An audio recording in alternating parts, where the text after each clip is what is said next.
HaWah, comfort ye, my people, saith your HaWah. Bid Jerusalem take heart and proclaim unto her that her time of service is accomplished, that her guilt is paid off, that she has received of HaWah's hand double for all her sins.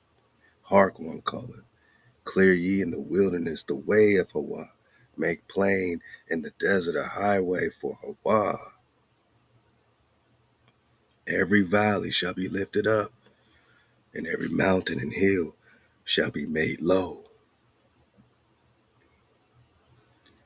and the rugged shall be made level, and the rough places a plain. And the glory of HaWah shall be revealed, and all flesh shall see it together. For the mouth of HaWah has spoken it. Hark, one says, proclaim. And he says, what shall I proclaim?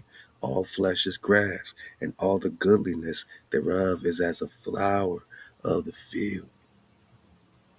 The grass withers, the flower fades, because the breath of HaWah blows upon it. Surely the people is grass. The grass withers, the flowers fade, but the word of our HaWah shall stand forever. O thou that tellest good tidings to Zion, get thee up into the high mount.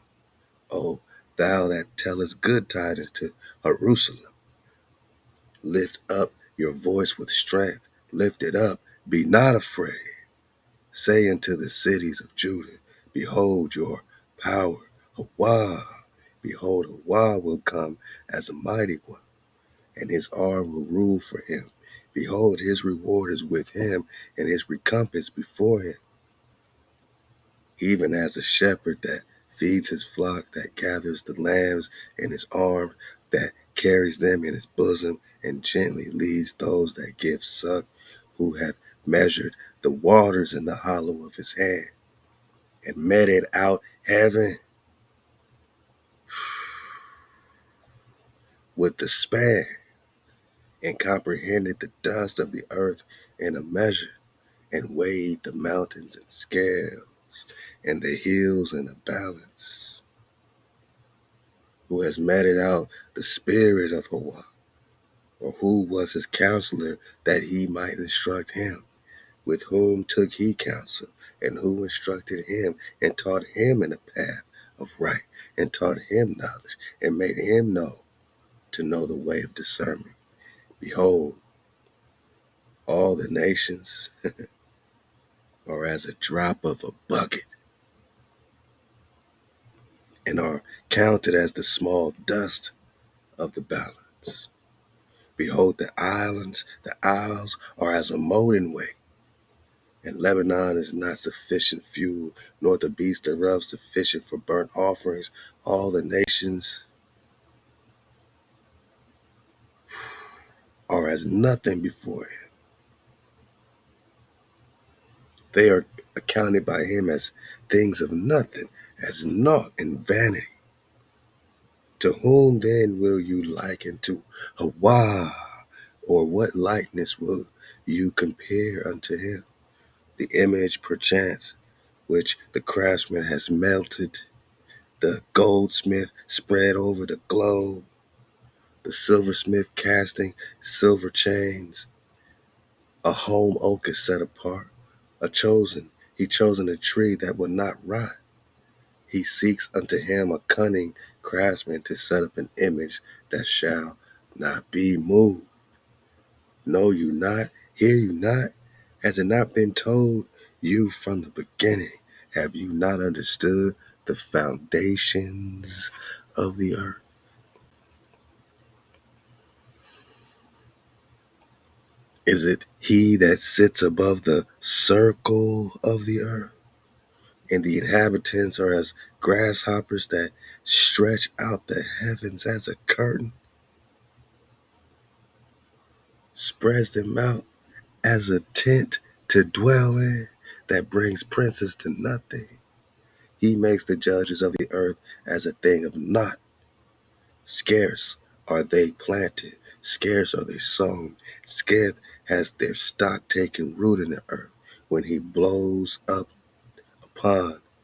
bloweth upon them, they wither, and the whirlwind taketh them away as stubble. To whom then will you liken me, that I shall be equal, says the Holy One? Lift up your eyes on high, and see who hath created these. He hath bringeth them out their host by number. He calleth them all by name, by the greatness of his might, and for that he is strong in power. No one fails. Why sayest thou, O Jacob, and speaketh, O Israel, my way is hid from HaWah, and my right is passing over from my HaWah?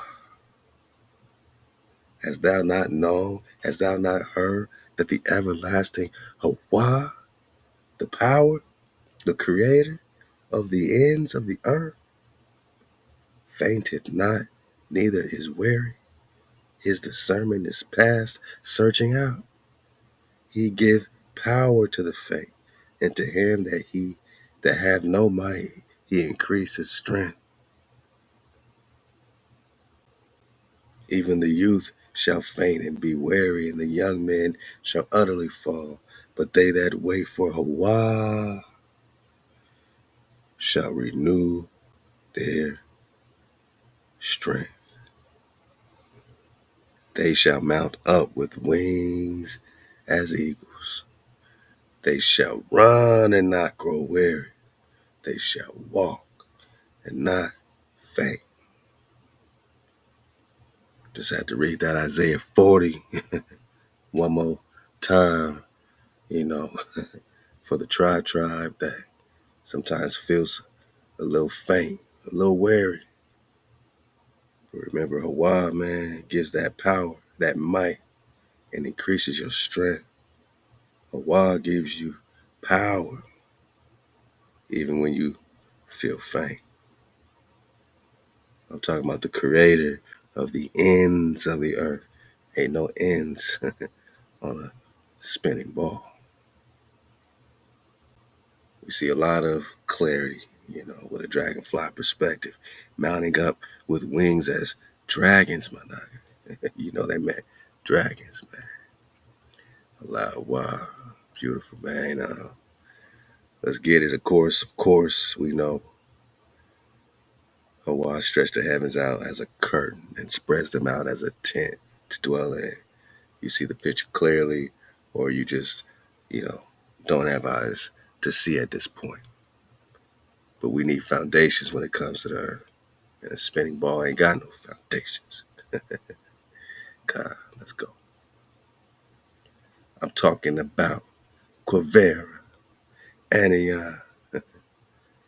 What does Anian got to do with the flat drop 101?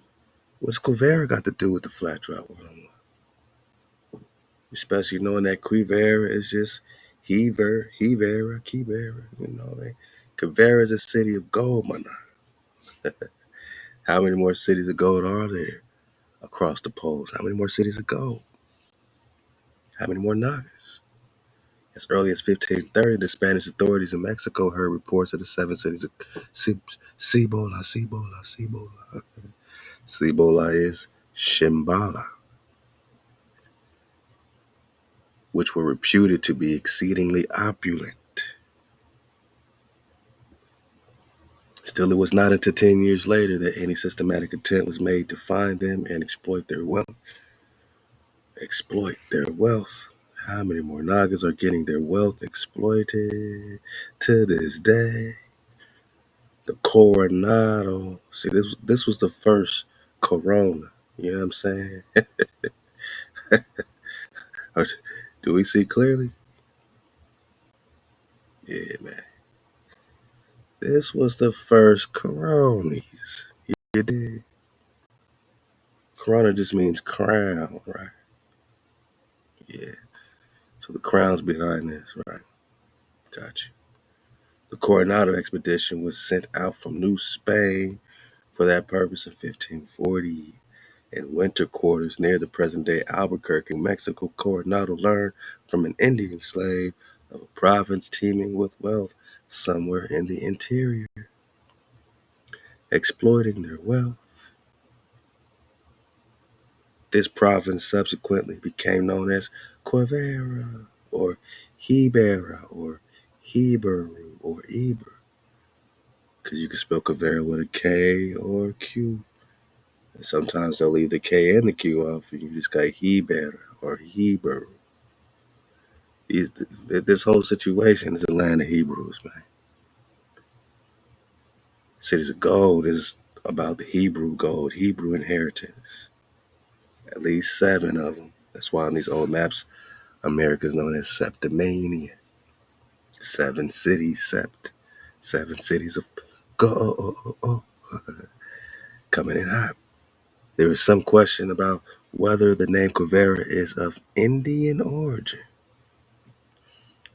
Indian origin. Gotcha. Okay.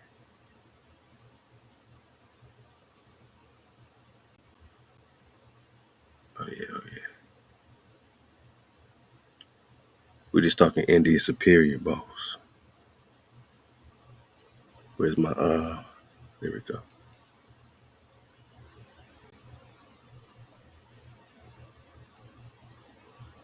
Yeah.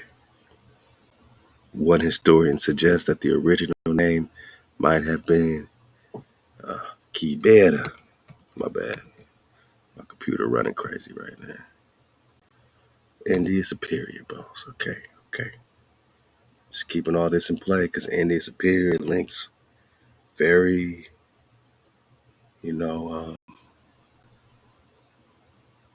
completely with the lands beyond the pole as it connects to Terra Fuego. And we got this before. You hit me with the volcanoes. You said Fuego. So I want to tell you I appreciate it from the bottom of my heart. All the volcanoes for Fuego, my Naga. Keep them coming. Keep them rolling, man. Ping, pow. Because we see clearly. We're talking India. Now this map is 1548. So we putting the pieces together. We're taking it slow. We don't got to go too fast. But on this map, you see Florida, right?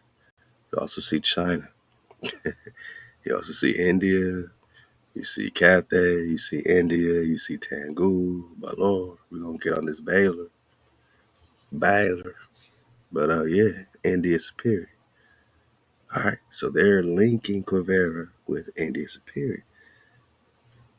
And we can find it in other maps, right, when we talk Quivera. So it can't just be a myth, right? What's it got to do with the world's beyond the poles drop? What's it got to do with America first, boss? And then you got to say, why is America always connected to these worlds beyond the poles, right?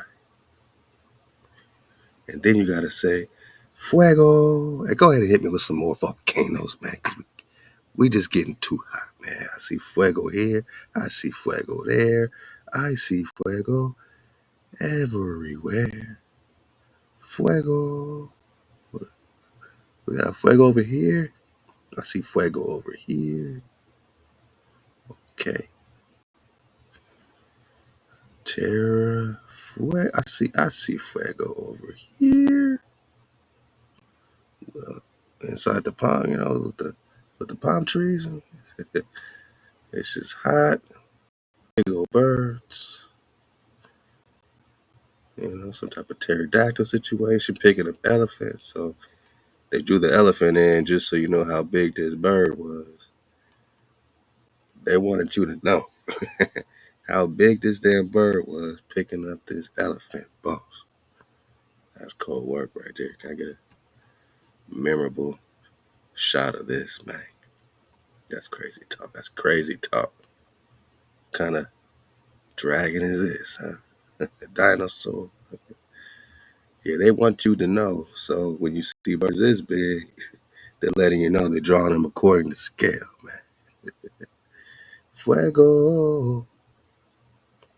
Why is America always attaching to Fuego? Who's these little people around here, man? But the crazy thing is, as we talk in Peru and South America, is Peru a mythology? It's Chile mythologies. It's Terra Fuego mythologies. And the Arctic or the Antarctic has no cap on its chest bone, right? No cap, no ice cap, no ice. Just life, right? Look at this, man. Look at this stuff. Look at this. Who's this guy? Who's this? What's happening? What's happening, boss? What's these people doing? Huh? Who's this guy over there? The heck is happening here, boss? Who's this jabroni over there? Who's this jabroni? You think is mythos? Or do you think there's more to the world than they've told you, boss? Huh? Covera, South America, North America. Let's go on close on in, boss, because when we talk Covera, boss, I'm talking Covera, boss.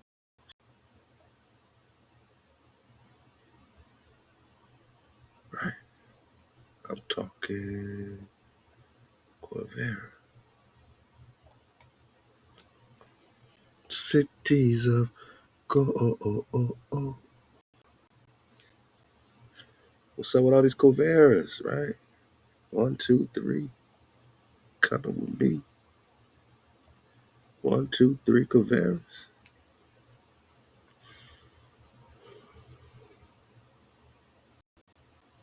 You know, what river is this that's connected? I mean, Covera got to be the spot of mighty rivers, man, because we're talking about a big part of the city of gold, right?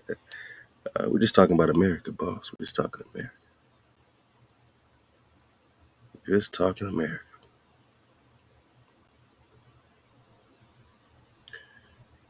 Uh,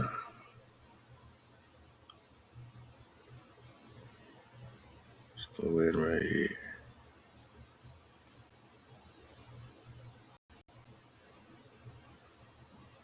Marvermenia. That might mean red. It might be that Red Sea type drop. Yeah, 'cause we're talking California.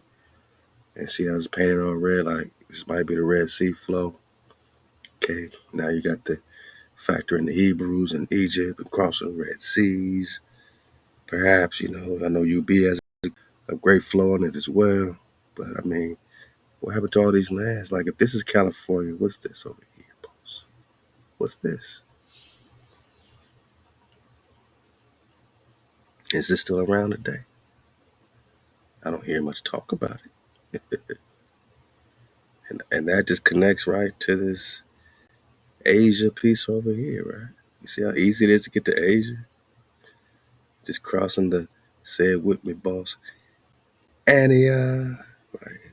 Anan, Ania, Anan, Canaan, Anan Ben David, who wrote the code, straight up Ania. You know, Sarah Palin said she could see Russia from Alaska, man. So, you know. So you see it connects right into Ania. It's still called Ania. Here it's called Ania. And they changed all the Anias to Arnons later on in the crazy algorithm. I mean, go get the drop, man. You know, those who know. We'll revisit it at some point, you know. But they changed all the Anions to Arnons, and that became the important border for Moab and the Israel flow. And just look up Arnon, you know, see where that takes you in the script, read the story, and know that before it was Arnon, it was Anion. Yeah. So it's all happening, boss. Start right here. Lots happening connected to Covera or Eber or the land of Eber or Hebrew would be connected to this Arnon, would be connected to cities of gold flow, Red Sea flow. You know, Egypt, Jerusalem, all this is happening on the same plane. You know, these are 1500s maps, man. All right. And look, man, as we talking Quivera and just digging on it. We're gonna get this Italian PNC drop, and he's gonna go beyond the poles, and he's gonna find another Quivera.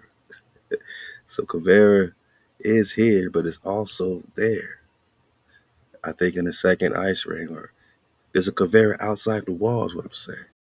So are these places renamed from those places, or those places renamed from these places? And don't tell me this map ain't significant if this is the map they looking at, boss.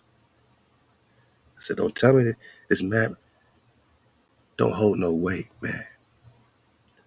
If this the one they looking at when they eating off they plate, man. God, they ain't playing with you. They're not playing, boss. They're not blowing stuff up for no reason. They're not blowing fictional cities and towns up. You see an ice wall that's not an ice wall. You see an ice wall that's actually more land that's connected to more land and more land. And someone had the bright idea. They said, hey, let's just invade these people, re-indoctrinate their children into some fantasy of a ball and make them think they can never connect to their ancestors or their peoples anywhere, make them feel isolated. We'll sell them on NASA and Apollo and spacewalks. Meanwhile, we'll just go straight, boss. How's that? Yeah, they'll feel isolated. They'll be disconnected. They'll have limited resources, right? Limited water. Oh no, there's a water drought. How, boss? We in water. Everything's water. Water above, water below. How is there a drought? There's water everywhere. Uh, this this resource. We got unlimited resources. You just blocking us, right? You just disconnecting us. They're studying you. They're studying orientation pies. They're studying orientation enchiladas. Let's get mappy, man. All right. Okay, I belly flop into the Arabia Desert. I found me a dragon. Something like it. Where we at? Okay.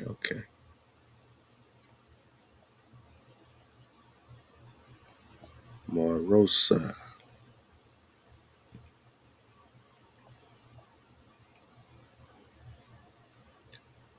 Trying to say, is this where they'll have the Dead Sea today, which we know is probably in the Utah flow, or the Red Sea there? You know what I'm saying? Cairo, yeah. Here's Cairo. I mean, does any of this look real familiar? Do you think these place names are made up? You know, do you think they've been renamed since the 1500s and you've been indoctrinated into something else? I mean, just try to, you know, I'm in Cairo.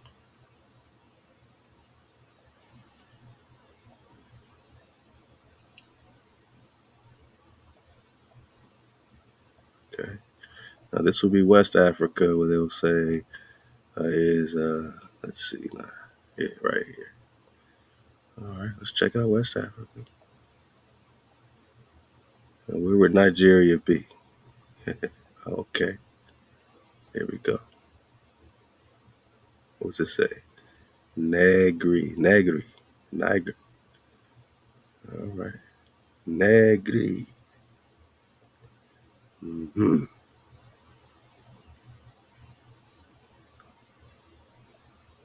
All right. What else we see?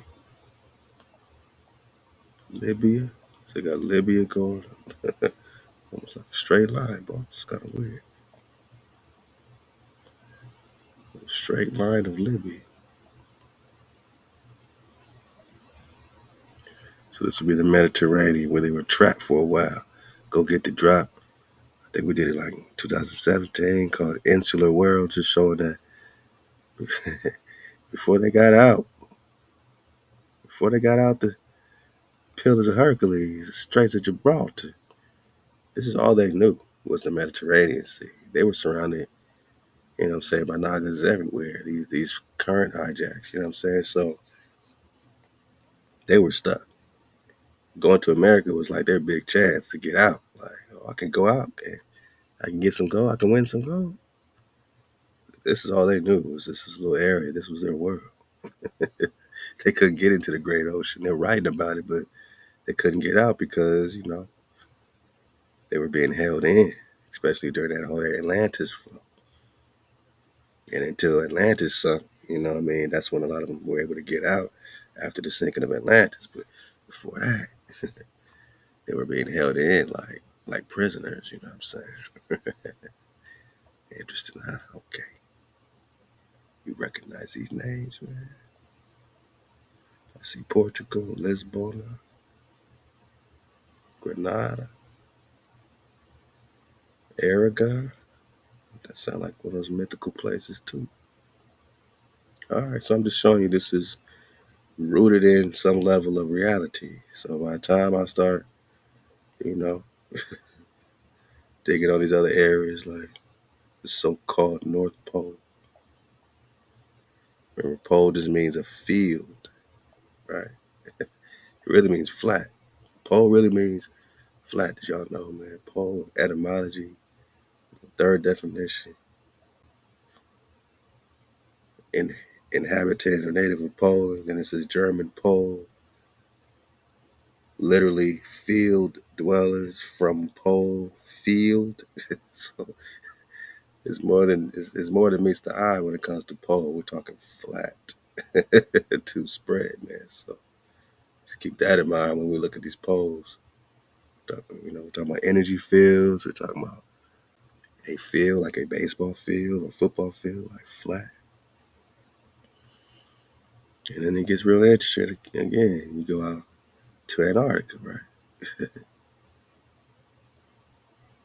Terra. Now, is this that extra land you see, you know, on the moon, Terra Vista, on the moon maps? We see the reflections off the moon. Check out these animals, right? Just dig on it. Again, go to davidrumsey.com. There's a lot of these ancient maps showing ancient type of, you know, animals. These are animals. What can I say? These are Antarctic animals. And their depiction of all kind of wildness, right? Look at this. A leopard man. Very strange. What's happening? It's Antarctic. Anything could be happening, right? You see Game of Thrones? They building a wall. We're talking Atlantis. Like, did Atlantis kind of kick some of their people? You know, some of their rejects, some of their reject science experiments. Did they kick them to these areas like this, to the wasteland, and say, "Hey, man, you got to go over here, boss. We messed up. We trying to create people. We mixed you with a spotted tiger and a cat, man. We got some weird stuff going on. Half tiger, half octopus, mermaid. Hey, man, I'm cruising in Antarctica, right? This is Antarctica, right? This ain't land you're supposed to know about. But I just took you to Peru and Africa. We went to Cairo. We went to all kind of places. So don't make this seem like it's mythology too. You said this other stuff is real. What's all this, right? What's going on out here? What's going on? What they doing?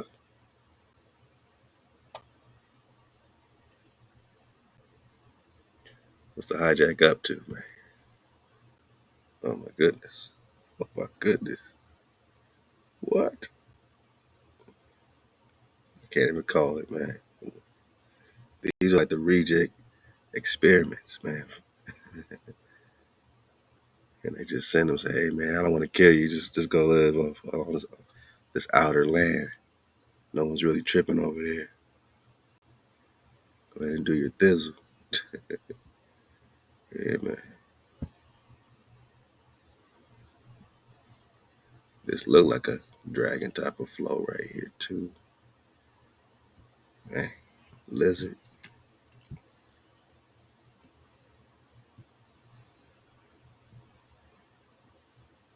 Got some lions popping on. Panther type situation. And I mean, they just showing you that life is teeming. Patalia. We're going to see a Patalia on this Italian PNC drop outside the wall too. So remember those names. Remember Cavera. Remember Patalia. Remember Patalia. What's popping with the Prester, man? Who? Prester's popping off of Terra Vista now.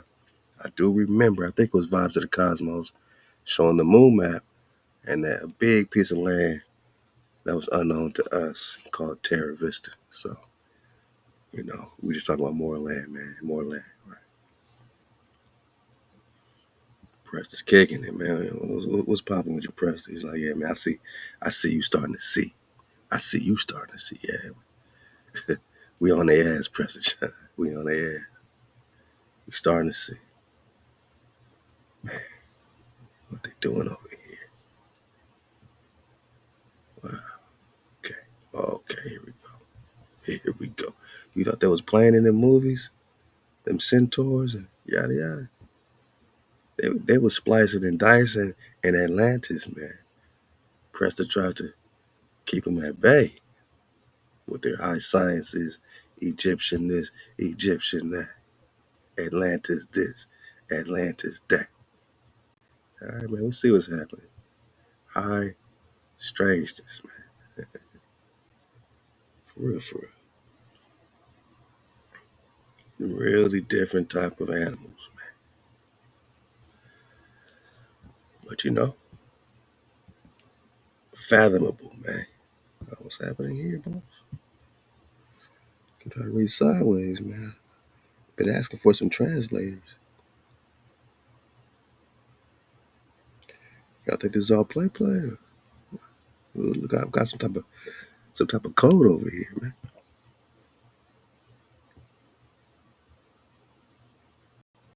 That's what Prester's looking at. It's like, y'all ain't figured out that code yet? Come on, man. Put it right there in your face, bone. Hey, playing. Hey, man. We need some translators, boss.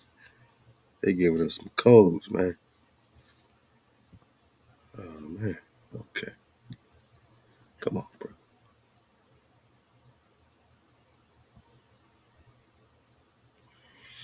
Agua. Okay, I know that. That's water. Earth. This look like ether type of flow. It's like going through the earth, inner star. Mercury, Venus. Mercury, Venus. We're gonna crack this code. We are going to crack this code, man. It's a code. Let me get this memorable shot right here, man. 'Cause we gotta crack this code. On my mama. On Big Mama, man. We gotta crack this code. All right, all right. I don't want to overdrive. Y'all let me know. I don't want to overdrive because they looking at the same thing we looking at. That's all I'm saying.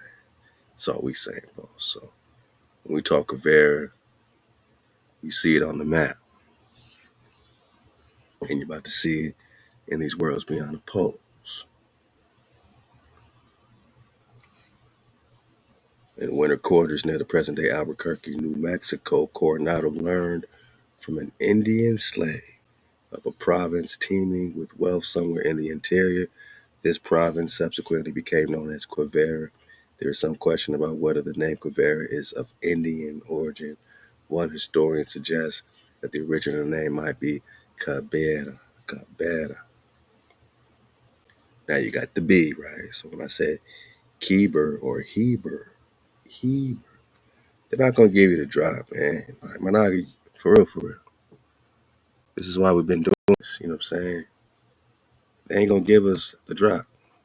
You're gonna have to say, okay. So you mean like Quivera, like Kivera,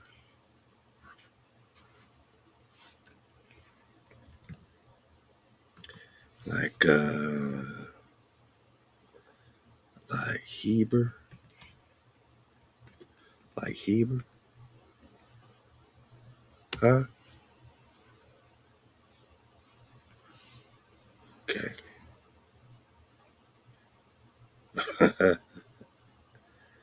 Okay, it was only one, so guess we narrowed it down pretty good. Oh man, yeah. All right, got some on the site. Military name for Atlas hold up the world, so Atlantis, as we know, is all about Atlas. Huh? Atlas. Okay, let's get to the drop, man. Hold up, man. Hijack City. Always in the way. Always in the way. Always in the way. I'm belly flopping, but it look like they got some drop over here. For real, for real. The Hindus call North America Pushkara, land of Great Lakes, such as those between Canada and the U.S. Pushkara. Remember that car? Karakata. Carolinas. North Carolina, my nigga. Alright, where's the drop? Did I skip over?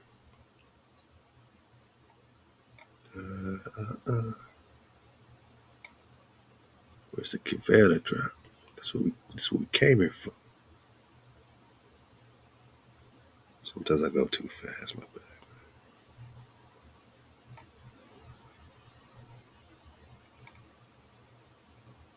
I don't see it here, man. I don't see it right here. It got some drop over there, but wait. Right when I was about to, someone said drop. You drop it too fast. You drop it too fast. Now remember, we got some drop on this Kyber. Remember that when Kubera, Naga, selling people arrived in the Americas, they also named North America Kavera, land of Kubera, which is how you're getting Cuba. But not Cuba is Kubera, but it's all a part of Kyvera, also called Kavera. Did I say they spell it with a Q or a K?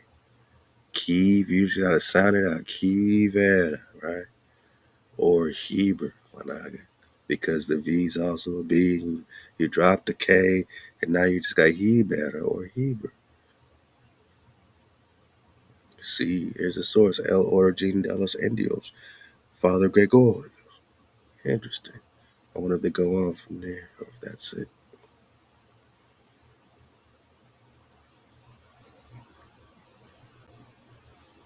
Now, we got a whole site. I was digging on even more to do with that, but I just want to bring y'all in on that. Some good stuff though over here. Just know that Quivera is also Heber. Say it with me, man. Body bag. Quivera is also Heber. Look out for Prester 120. Because we're talking about a Phoenician Naga. They call him a Phoenician Naga. Quivera is also Heber. Right, right. We're talking North America, boss, right? Just like they were talking North America, right? We're talking the Four Corners, all that stuff, right? Grand Canyon flow, all that stuff. So, Quivera is also Heber. Mm.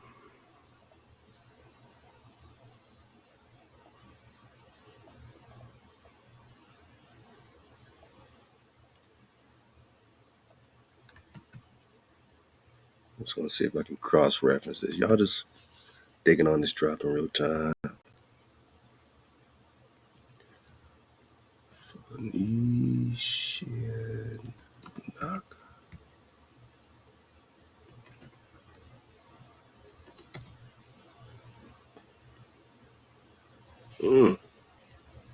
I got too drippy for y'all.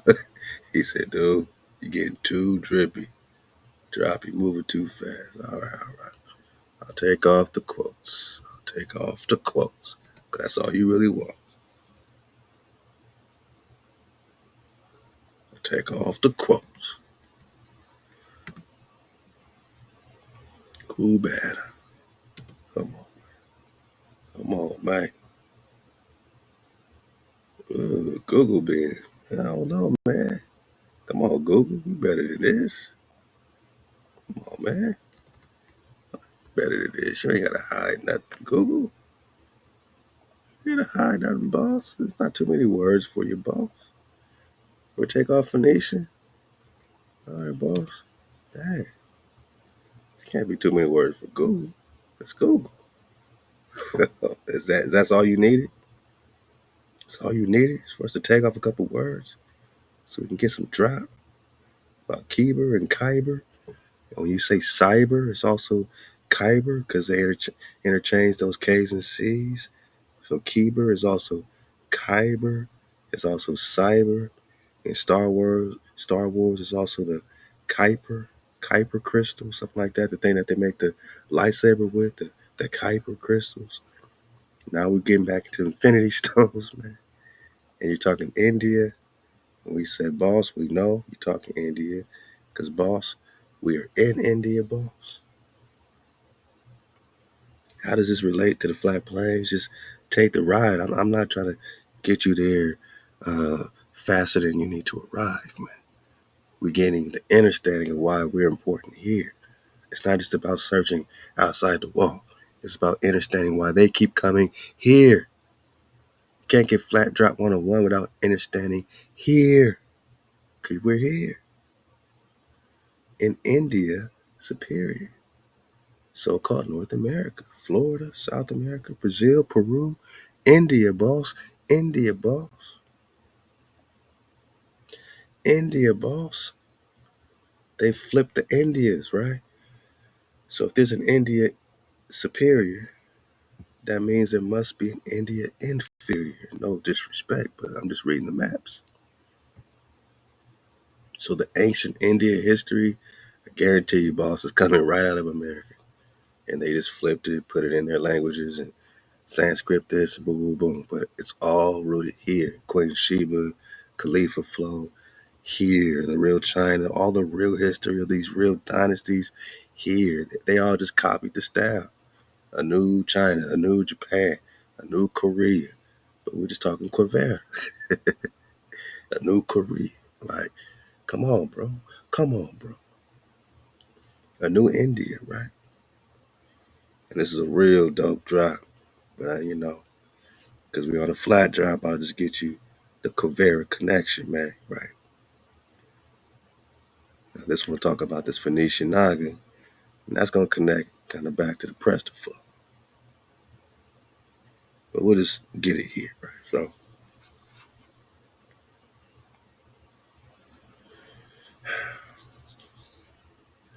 all right. All right, my Naga, right? So, look, man. Though the pre-conquest era, Odams, Ohodams, Ohokam, right? Now we're connected with the Anasazi flow, indigenous, Ohokam, Odams, were relatively primitive. The Spaniards admired them for their intelligence, industry, and high philosophy. So how you gonna call them primitive, but you admire them for their intelligence, their industry, and high philosophy? Double talk hijack. Strike again. Some Catholic missionary priests thought they were the progenitors of the Aztec. So now we know when we're talking Joshua, when we're talking the Aztecs, HaWah, Joshua and Moshe, like all these flows is happening right here in India Superior, which is why they're hiding the superior. So you don't go looking for the superior knowledge, the superior drop. We just warming up, man. You know how we get. Just warming up. Drop some volcanoes, because drop is heating up. About 5,000 BC or earlier, a brilliant deified Phoenician Naga king. Come on, balls. Come on, balls. Phoenicia. We can talk worlds within or worlds outside. Phoenicia. You could talk Tarzan, right? We could talk Tarzan. What? Tarzan. Who? Tara Zanta. Wow. Now we got North and South America. And even this one doesn't give you no North America title. America is just labeled the one on the bottom. The same way we just saw. Yeah, we getting mappy today. This 1548 Castaldi map.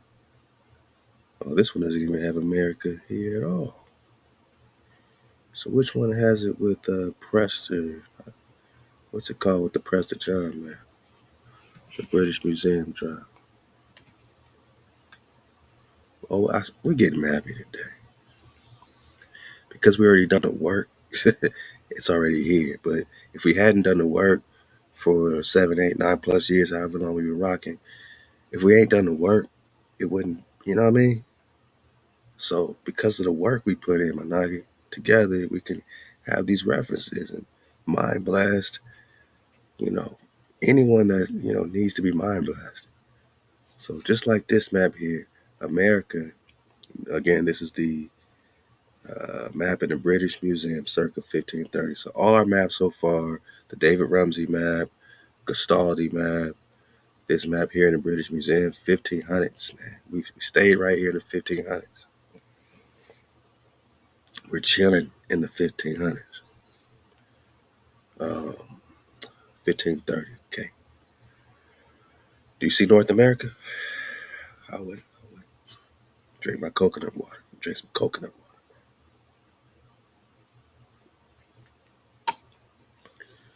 Y'all see North America, boss? So when exactly did they start labeling the maps North America, boss?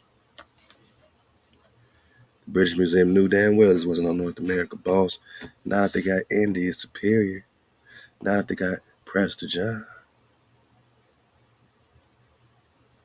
Why would they put Prester John right where Covera is, right? Look at the location of Prester John. And again, look at the location of Covera.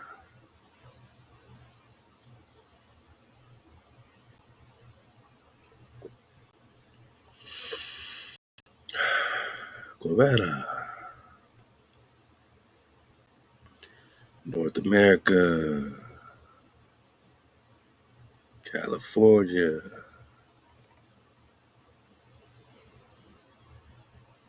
Red Sea. Covera is right above Cali.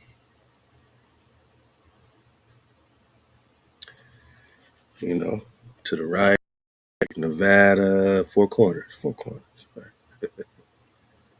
All this.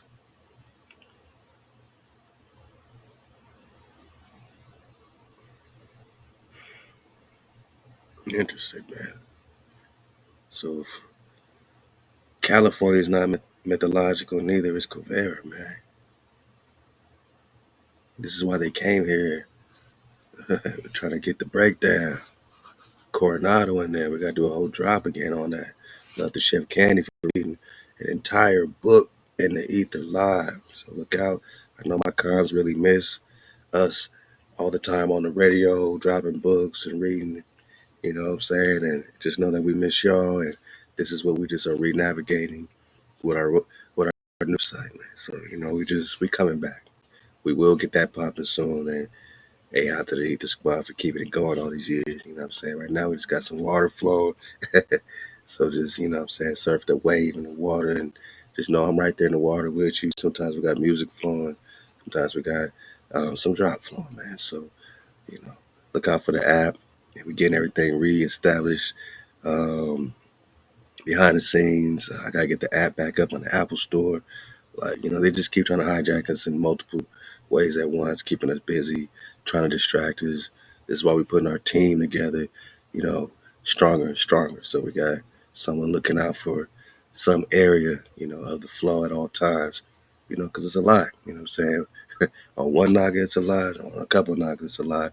But as a team, as a flow, we can make 4-3-2 what we want it to be. You know what I'm saying? So Halal HaWah. Kuvera is a city of gold. Exactly where Kuvera is, they put the Prester, right? They got America labeled down there, just like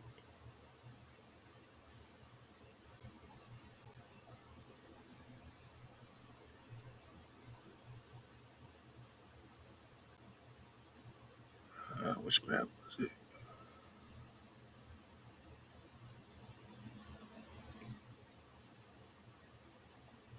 The Tarzanta flow, yeah.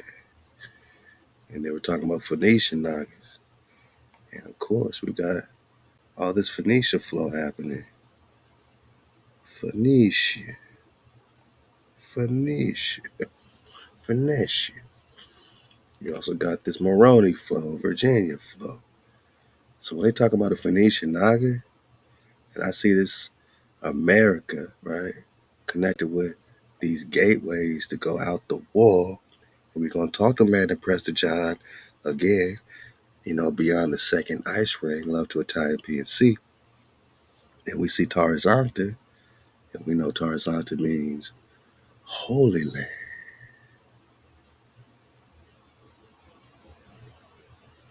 Where we at?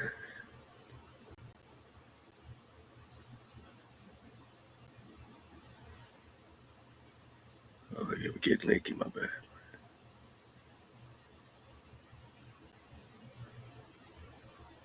There we go. I found it, boss. Found it. I got like 18,000 tabs. I'm sorry. Holy Land, right? And then they want to save Jesus. Do, Israel. All right, cool. So that's where you're putting Israel. Whoa. That's all we needed to know. Israel. Holy Land. Israel. Tara. Zanta. Wow.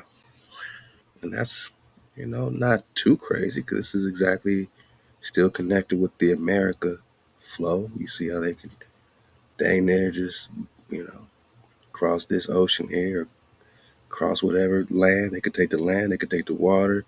It's all one flow. The Amazon queens were still holding down these regions because all this is more land beyond the pole.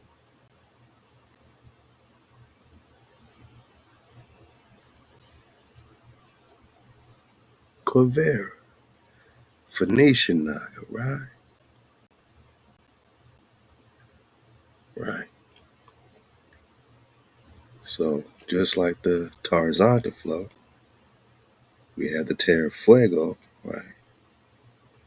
And warm, hot lands. We got that last time. People by dark skinned nations love to activists. Go get the last drop. We went into that. All right. And these same type of gateways that go into the interior of Fuego or gateways that get out, just like Tarzanta. Wow. Love to say cow. Immaculate on IG. What it do?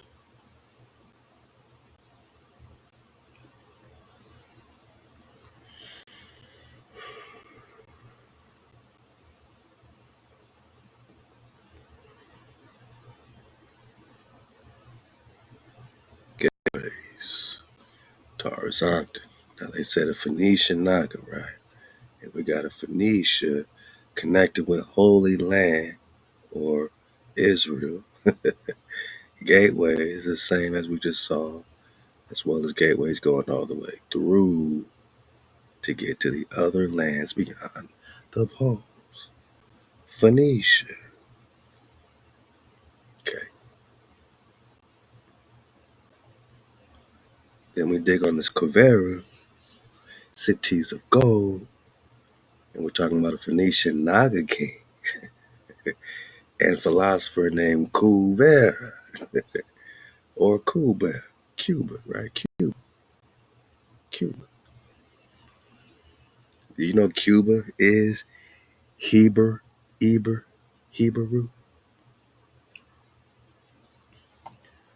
Learn how to smelt copper, gold, and other metals. These activities took place in a kingdom named after him, Kyber, like the Kyber crystals in Star Wars to make the lightsaber or Kyber crystals. Man, come on. What crystals used to make lightsaber balls? I'm out. I'm out of here, boss. I'm out of here, boss. So if you know Jedi, you know Jedi is Judah and Kyber is Heber or Hebrew. Put it together. Put it together. I'm gonna sit back and let you put it together. Star Wars, Kyber crystal, Eber, Hebrew, Judah, Skywalker. Keep going. Kyber is Quivera. Quivera is also outside the poles. All this connected to Flat Drop 101 is the indigenous truth, is the code. The truth is the code. You see clearly when you put the Most High over everything. The Jedi need to have a Jedi code. You can't have a Kyber crystal if you don't have a code. Quivera, cities of gold. You don't have your gold without a code. You thought you could have your gold without the code? No. Oh no. Kyvera with a Q or K, which consisted of a group of craggy mountains in what are now southeastern Afghanistan. Afghan, son of Benjamin. Remember that? Go get the trial, Prester John. The Prester investigation, my nigga. 129, here we come. Here we come. Afghan is actually the grandson, I believe, of uh, King Saul. King Saul. I gotta brush up on it. King Saul. Jeremiah, his son Jeremiah, had Afghan. Yeah, Jeremiah is the son of Saul. Jeremiah is a Benjamite, which is why Jeremiah 30 is talking about King David being raised up again. Because Jeremiah was literally taken care of in the house of David after the death of King Saul. And we got that out that $1,000 book, Medieval Histories, Medieval Empire of the Israelites by Robert Grisham. Am I overdrive? All right, so Afghan is a Benjamite. Remember, we're still talking about Hebrews. Afghan is from the seed of Benjamin in Iberia, in America, my nigga. They just duplicated and copied all this over there. The Kyber Pass, all this connects with Arizona. There's a whole book connecting this with Arizona, man. Forgot what it's called, Beyond the Pass. Beyond the something, Kyber Pass. Kyber Pass. Kivera. Something with Arizona. Come on, man. Everything I'm talking about got receipts. We've been doing this. I'm just sparking off throughout all the recon throughout the years, man. We got a lot of new wave surfers, so it's important that repetition breaks the spell. From Kyber, okay, I'm gonna do it that way. From Kyber Pass to Grand Quivera, Quivera, New Mexico, Baba Quivera, where? Arizona. Body bag for the illusion. So all this Afghan talk, Afghan, they put it with Afghan now, but Afghan is the, of the tribe of Benjamin. Afghan is of the seed of King Saul, who was taken care of and taken in by King David. And the house of David took care of Afghan, just like Jonathan's family was taken care of. King Saul's people were all taken care of by David. David didn't want to have to rock out with Saul like that, but Saul was tripping. He said, Gene D. Matlock, go get the drum. Kyber, Grand Quivera, like the Grand Canyon. New Mexico, huh? Arizona, huh? Like the Grand Canyon, huh? When India ruled the world, oh no, slow down, boss. I think we talking India superior. Yeah, when India superior ruled the world, before we were conquered and colonized. Told that we was from Africa, boss. We was India superior, connected with all the planes. We was India superior in the British Museum, connected with Asia over there, or Ania. Switch the S to an N, you have Ania, Ania, Ania. We India superior. We the land of Prester John. Yeah, Ania, Ania, Ania. Kavera, Kavera, Kavera, Kyber. What you talking about, John? What's it got to do with flat? Drop 101. You'll see. So when you see Kavera pop up, Time PNCs drop as this huge continent outside the wall, you're going to have something to relate it to. Not just cities of gold, but Kivera, Eber, Eber. They want to talk Kyber Pass, Afghan. We're talking Ania or Ania. Yeah, Ania. So when we talk Kavera, we're also talking Ania.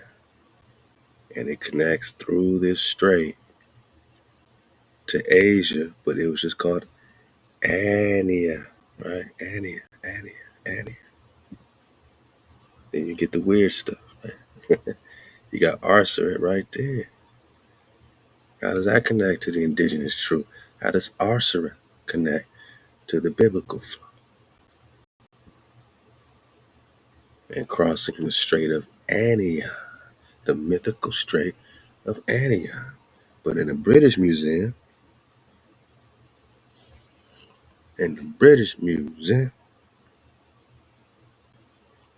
come on, boss, we just had this, boss. Come on, boss. Don't do us like that, boss. Now you're just showing out. Now you're just showing out, boss. Now you're just showing out. See what I gotta do? Okay. Some drop, though. I like the drop. British.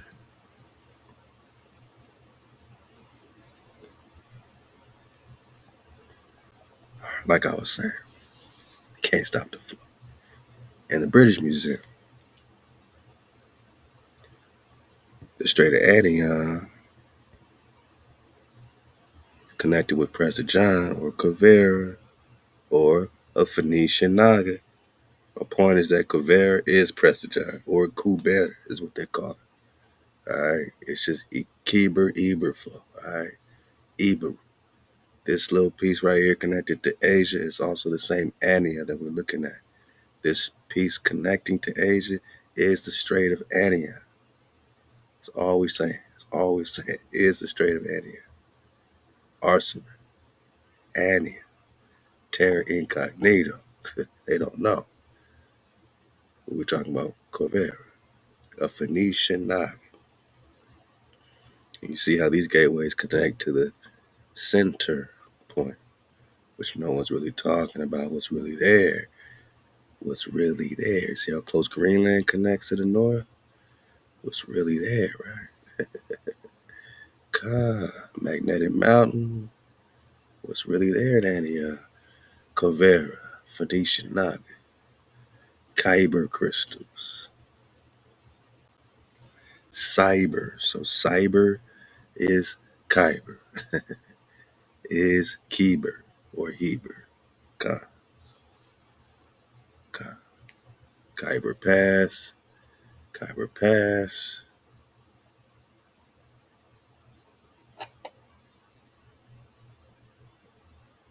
Boom. According to Hindu mythology, Kuvera and god Shiva lived in the total barren. So now they want to mix it in with their deity, which we already know. Shiva is Sheba. And all they did was deify the Hebrew queen, who is Shem, the daughter of Shem, who is Shambhala. You know what I'm saying? She is the daughter of the 7 cities of gold, daughter of the 7 they called her. Sheba is a Hebrew. And they took this queen and they made her some goddess of destruction because she was probably destruction to them. Maybe she was defending her land. Yeah. So Kubera and Sheba, or Prester and Sheba, or Solomon and Sheba, or David and Bathsheba, however you want to see it, lived in a total barren, mineral poor, goalless, frigid, lofty, bell-shaped, or pyramidical peak at the Khalisa in western Tibet. All right, man. I think they overdropped it with all that. But now it says, the Kyber, its region is wealthy. All right, now we're back to this city of gold flow, abounding with rubies.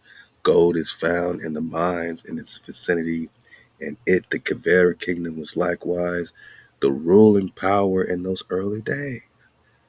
So the Kyber or Kavera was the ruling power, which is why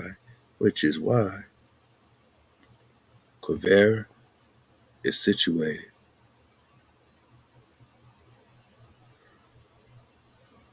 exactly where the Prester is situated, in the British Museum.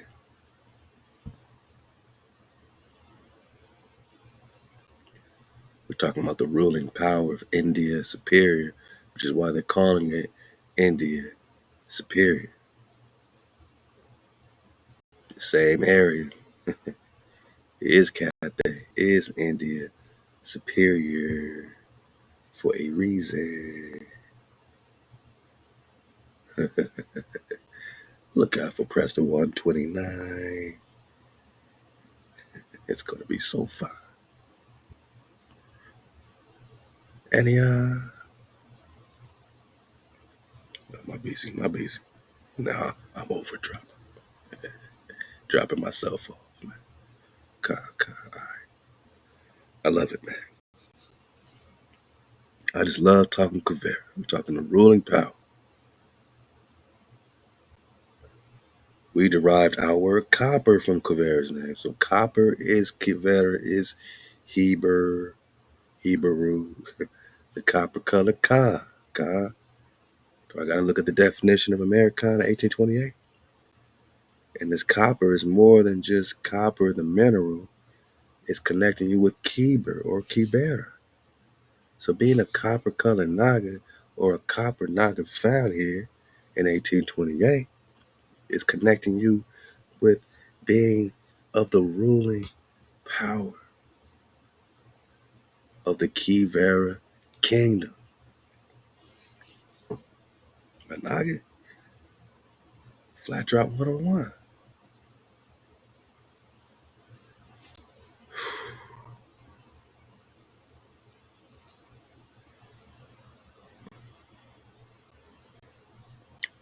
Just look at the placement, right? So around India Superior, right, you got these gateways. You go ping, pow, you out. You got one over here. Looks like you got a small one here. They got the presser outside that wall, right? A black man who got the fountain of youth. Gotcha.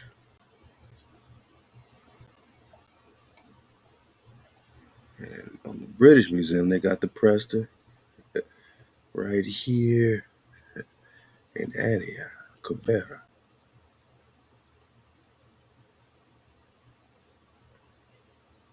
the kingdom, where they derived the word copper from. Eventually, the Nagas extended their influence all over India, or because they want to tell it like these Nagas somehow colonized and invaded India superior. Nah, we was always here, these Nagas. They just want to try to flip us to being India inferior and act like, oh, this is when India ruled the world. This is when India inferior ruled America. No, fool, this is the land of the Hebrews, man. This is our inheritance, man.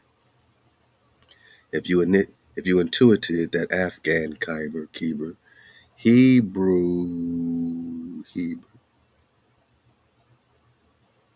right in your face bone, pronounced Kiver, and the Egyptian Kepri, Greek Kafera, Kabiera, Kypriotic, Kipri, the biblical Capernaum. Ty Battle said something about Colin Kaepernick. She could now, oh man, I forgot you gotta remind me of the connection. I know it's crazy, the Kaepernick. But think about the Capernaum. The Capernaum is only the Kepri. It's only the Kepri. It's only the Kyber. The Hebrew. The Hebrew. It's only the Hebrew. Kabar. Baba Kovera. Right? Baba Kovera.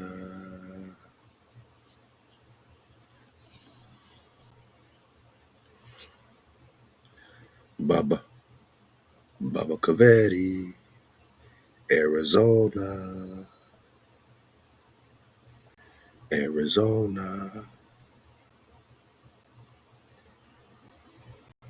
Mm, Arizona.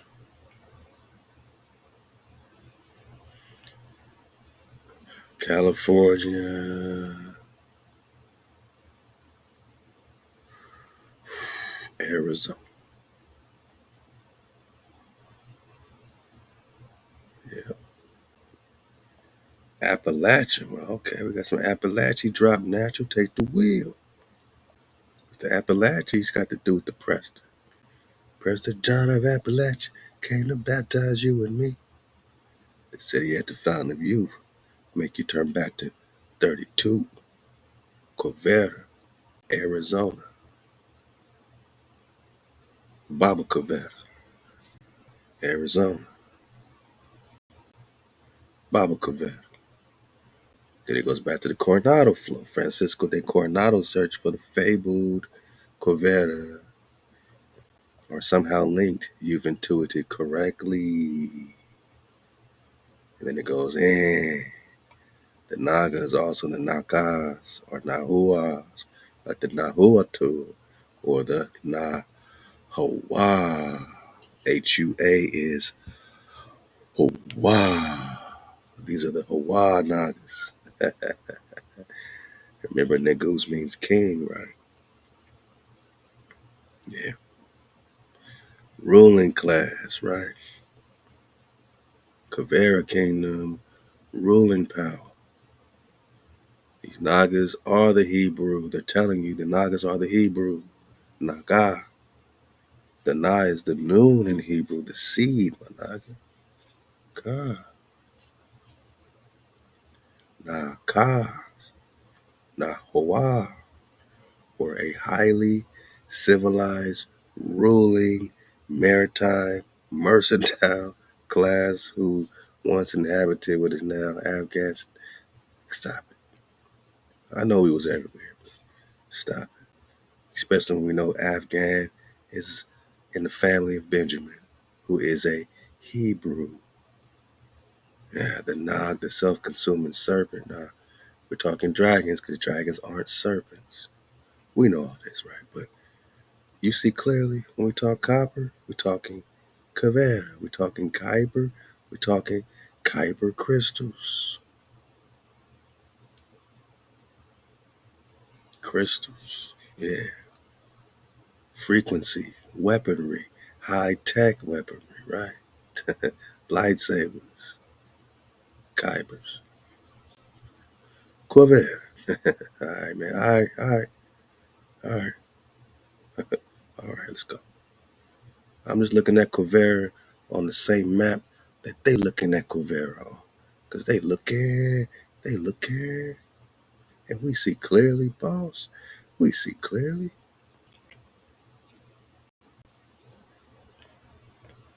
We see Quivera clearly. We see very clearly. We see very clearly. This must be a good river right here. Huh? Must be a great river. So my point is that they're known as the Hebrews, which they call Quivera. All right? These are Hebrews, and yes, we're of Indian origin, chilling right here in India Superior, where Coronado and them came, bum rushing, looking to exploit the wealth of the Nagas. And the Nagas are the ruling class. The ruling class. The Nagas are the Ibaru.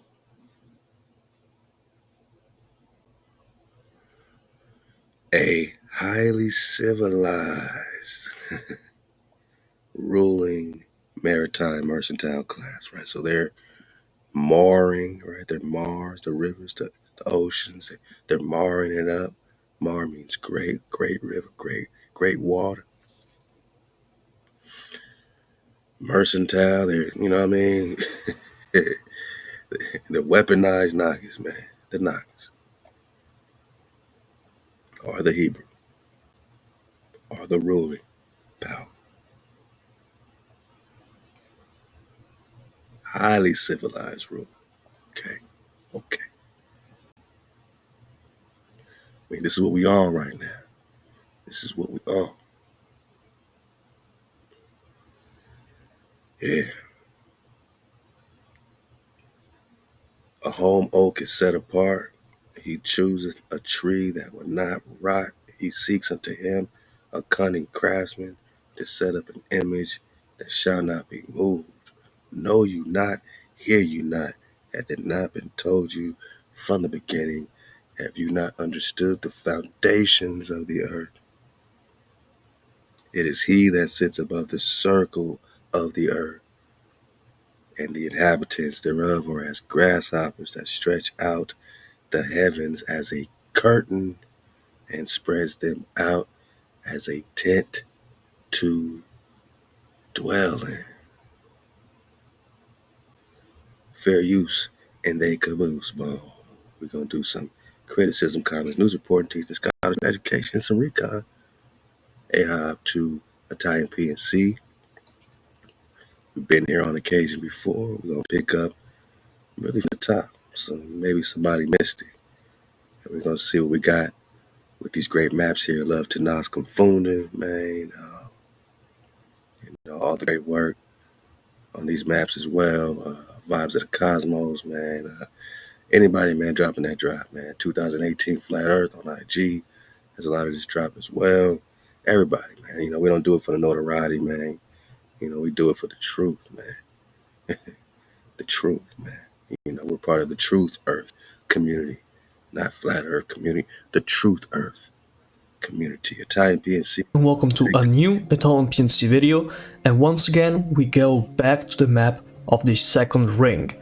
Once again we're back here after doing 2 episodes on this. It's time to discover new lands and learn more things. After many hours of research, I went and pulled basically an all-nighter to research some of these topics, but I think they're really interesting, and I really want to know how much you will be interested in them. But let's just remember what we're talking about. So this is the map of the second ring. As you can see, this is a map of the world, and the world is literally surrounded by rings. In this case, there's a first ring, which is literally Antarctica, which is divided in 4 gates, and each of these 4 gates lets you explore. And ain't it crazy after seeing that map, David Ramsey map, of all the animals and everything? Now you look at this whited out stuff and you're like, come on, boss. Come on, boss. You see the levels of deception, man. And there's lands outside of there, man. And you go out of that wall, there's more and bigger lands, and there's the Carousel Ocean out there. The land of the Prester Corveras out here. Hey, strap onto your boot boats, man. or outside of the first ring and brings you to the thing called the Atlas. So the first basically ring of habitable continents and regions that exists outside of our known world, and we explore this in depth in the original series of The World Beyond the Ice Walls. I already have a 6-hour video on it, or different multiple episodes on it, so I'm not going to be covering it once again in this video. It's just a reminder for those that have not watched it. Well, basically you don't need to watch it, because of course the informations on the second ring are, although correlated, not necessarily linked to the ones in the first ring, but the importance is that basically we already talked about all of these places in the first ring. But outside of the first ring, there's a second ice wall that divides the second and first rings from each other, and this ice wall is called the Mountain Ring. So it's way larger, the depth, the size, just definitely everything about it is way bigger than the one of the ice walls. Got Corvera and Cibola.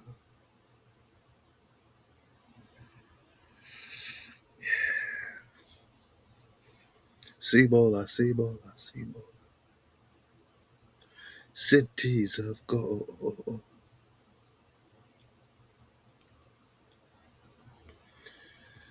7 cities of Cibola. Now, what's it doing outside the wall?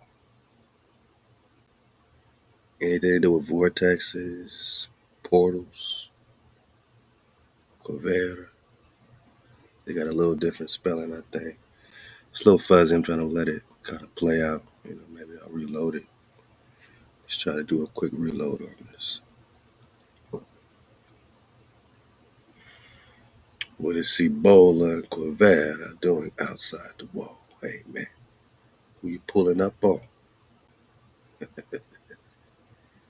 Maybe we need to get to the mountains, man. There we go. It's a little clearer now. Let's check it out.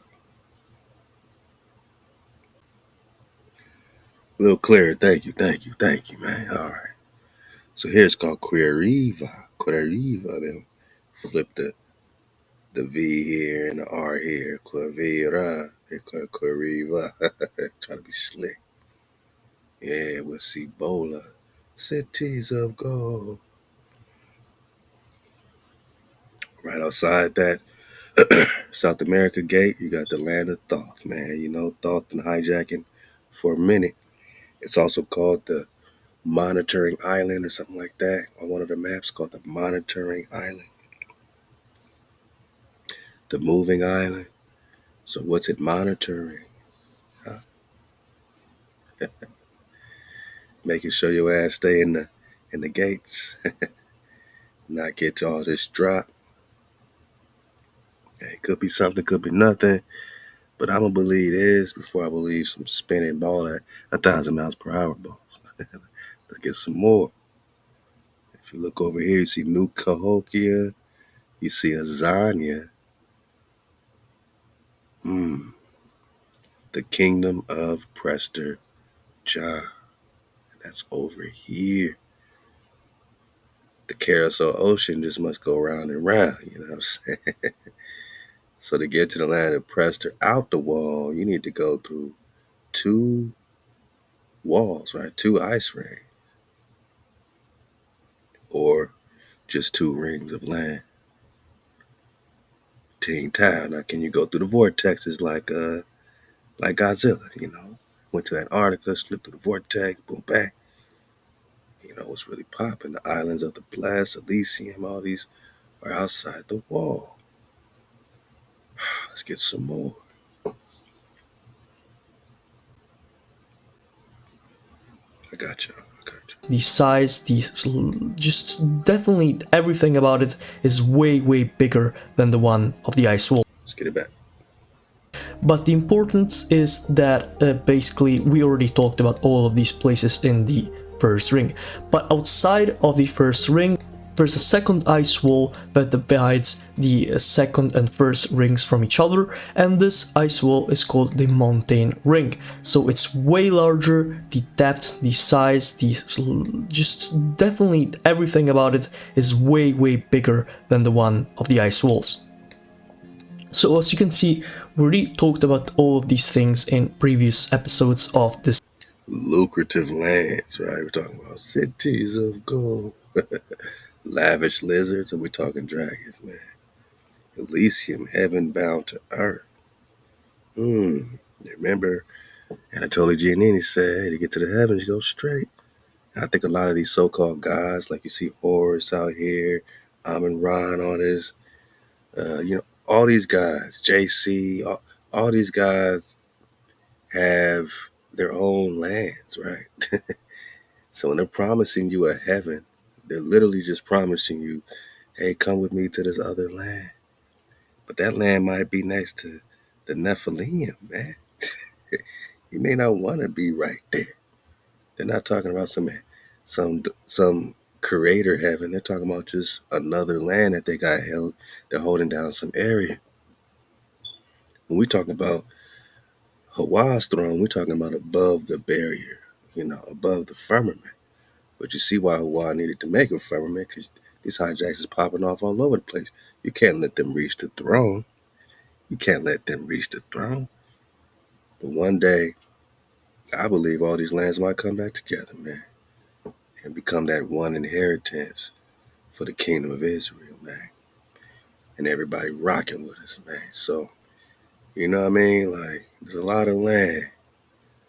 Are these the stars we see reflecting off the dome? That's the question.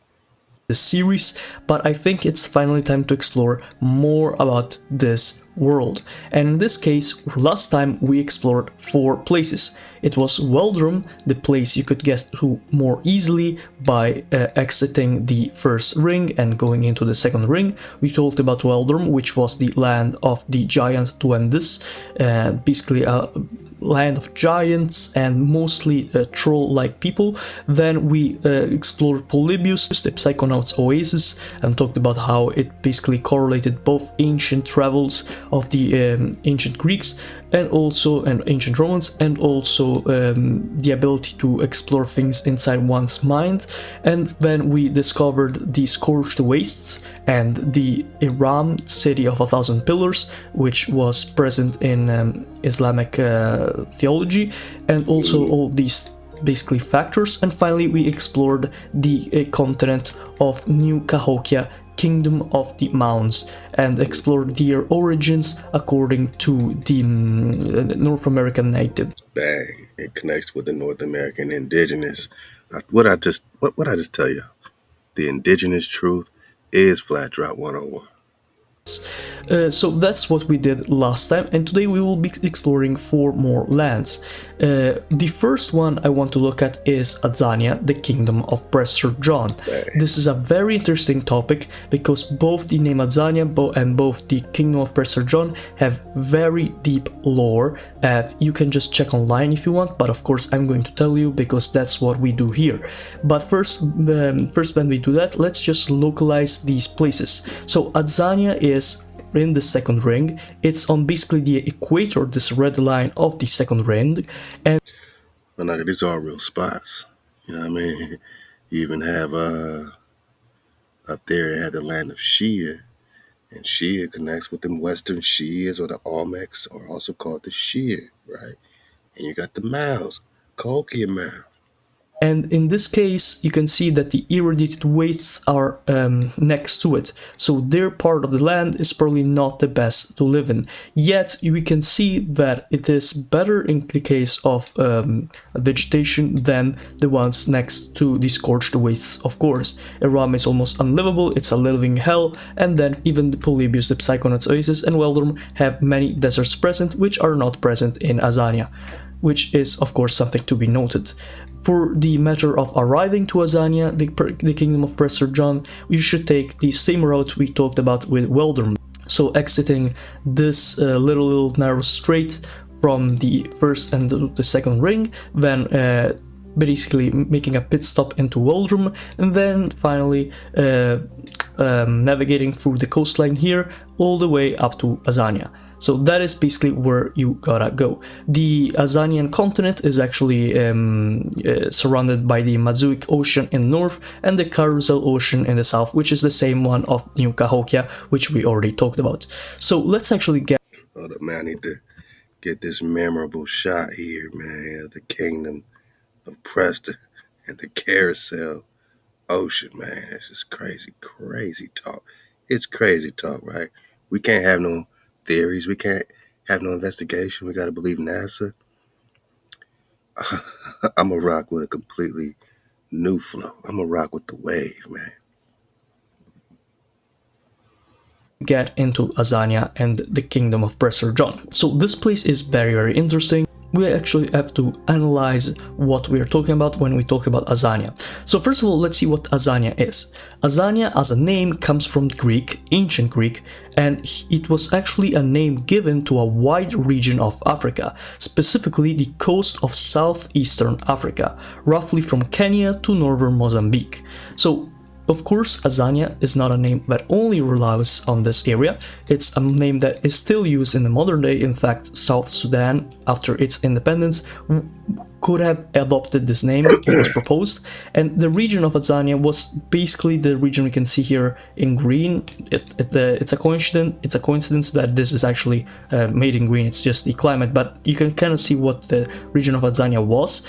And that was the name given to it in Roman times, although it was never really identified specifically with any specific area. So it was... It's not, you know what I'm saying, associated with a specific area, but they always bring it to Africa when it comes to Prester John. I guarantee we read Abyssinia in America, especially with the one letter rule. You're going to see what the real flow is, man. It was still kind of unknown. We know the Romans and the Greeks had done expeditions on it, but we don't know exactly where it is. That said, in ancient Roman times, the merchants of the area called Rapta, that was a city that was thought to be the biggest trade port in Abyssinia, would have commercial links to the Roman merchants. So we can see that just simply there was some kind of connection between the Romans and the Roman Empire and the ports of Abyssinia, in specifically Rapta. By the way, Rapta has been identified with many places in history. It could have been identified with Dar es Salaam, so the capital of I believe, Tanzania, if I'm not recalling incorrectly. And so these Roman merchants would be cruising the area because of the just trade routes that would extend from Rome to Asia, and of course it would also go parallel to Africa, so they would go all the way right here and finally come in contact with these people. And that is why they started calling this area Abyssinia. So this area was caused to be somewhat explored by them. It was not completely unknown. And Claudius Ptolemy and also Constantine of Antioch, which were two historical figures in ancient Rome, also mentioned Abyssinia in their travels. So we can see that Abyssinia is both what we call this continent here, but also what we call a historical region of Africa. But then the other part of the continent of Abyssinia is even more interesting because it confuses, yet it makes more sense. The kingdom of Prester John. So I know already most people should know about the kingdom of Prester John by now, but it is very interesting, and I will explain it to you since it's one of those deep dive topics that there's so much information on, and it's crazy how little it's talked about, because it's one of those things that you expect everybody to know. Yet we're on Prester 129, boss. Of course, school curriculums don't even mention it. No. I had to do my research individually, but the information is out there. It's not like made up or something. So let's talk about the kingdom of Prester John. So first of all, what is Prester John? Who is Prester John? He was called Prester John, Presbyter Johannes, Parete Gianni, and many more names. He was believed to be a Christian ruler in a land far away from Europe, where he ruled as a theocrat under the word of God, despite not having contacts with the Catholic Church.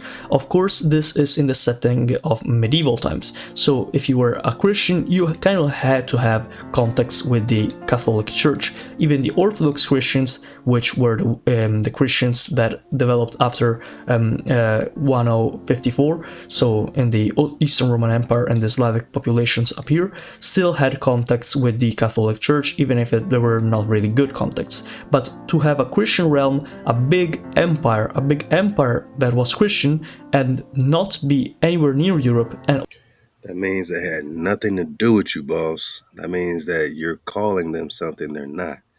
They can't be a part of your Catholicism. We're talking Cathay. You took the word Catholic from Cathay. And Cathay just means pure land. That's why this Cathay in India is superior. So we would be the Cathays.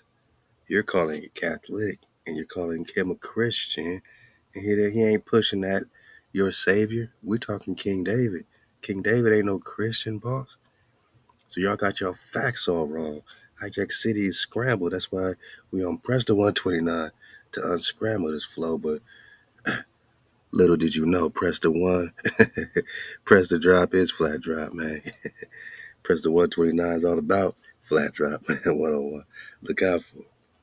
and also not be linked with the Pope, the papacy, and the Catholicism was something crazy to medieval Europe and medieval Christianity as a whole. So it just didn't make sense. But yet they all knew something like that existed.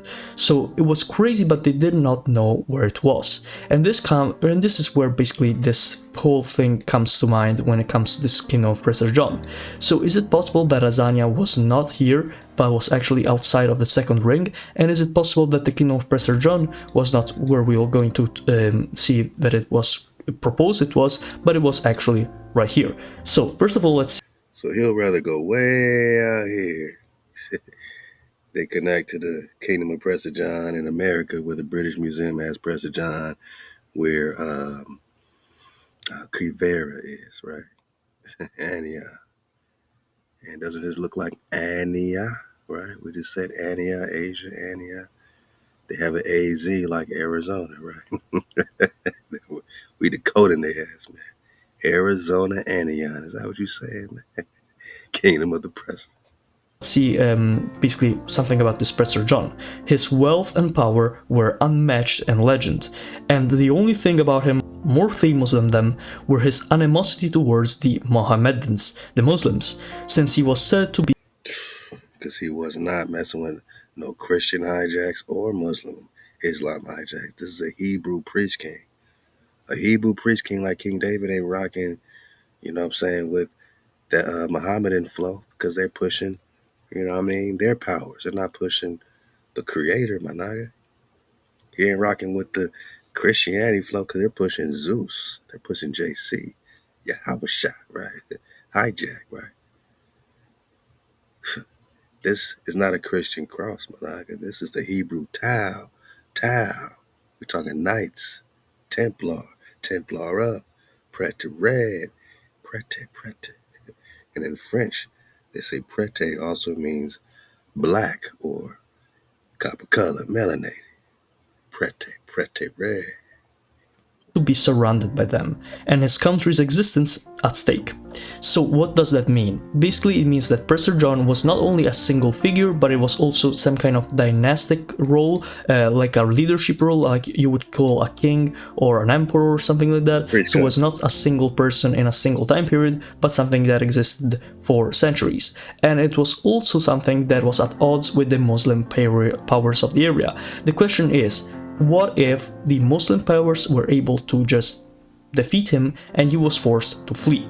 So next from that, let's see his proposed location on maps, because of course this is not only a matter of what he was, who he was, but also where he was, because of course Europe had heard about this Prester John, they had heard about this Christian empire, but it was not sure where he actually was and where this Christian empire was even located. So When it comes to its location, there is much debate to be had. Some during the Middle Ages identified this realm with the ones in Tartaria and Mongolia. We just did a video on Tartaria, the second last video we did, and it was basically this area right here, basically what I'm doing with my mouse here, and it's basically the area of modern day Siberia, also this area here in Russia, also this area here in the Turkic steppes, and all the way to Manchuria and northern China. Basically, it's this entire area. So it was proposed that it was. This is my point. Hold that Tatar. Hold the Tatar. Hold that Tatar, man. Hold that Tatar. I got you. Asia. Asia. Asia.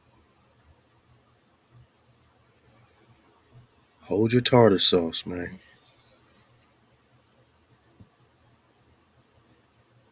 When we talk Asia, again, we get mappy in the 1500s. 1531 Orientis finds map. We got no North America, but we got Florida. We got America, but again, just like the other maps, North America is not called North America. And we have Asia. So while he's over there in Asia, understand that this is Asia Major and India Superior. This is Promised Land. They've duplicated Asia over there. They're duplicating India over there. They're duplicating China or Cathay, because Marco Polo called China Cathay. They're duplicating Cathay over there. And this is where they get the term Catholic, from the land of Cathay, the Promised Land, Pure Land. Just like Roman comes from Reman, which means pomegranate in Hebrew, connected with the Promised Land, because Joshua and Caleb got the pomegranates to prove they in the Promised Land. And did you know this is the real Paris? Mexico is Paris, man. I'm talking Florida. I'm talking Cathay. I'm talking Asia. He's talking Tartary. And he's saying that's in Asia. And I'm saying all that Tartary flow, Genghis Khan invasion and all that is happening in Asia, in North America, man. That's why they flipped it on the maps today. But before they knew this is Asia, they knew this is India. They knew. Tartary. Does North America exist? What was that there? Map Asia.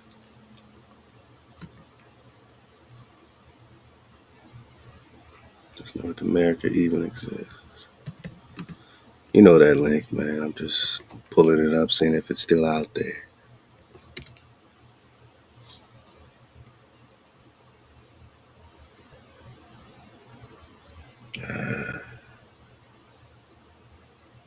We'll get that one later, man. I ain't gonna go crazy. Does North America exist, boss?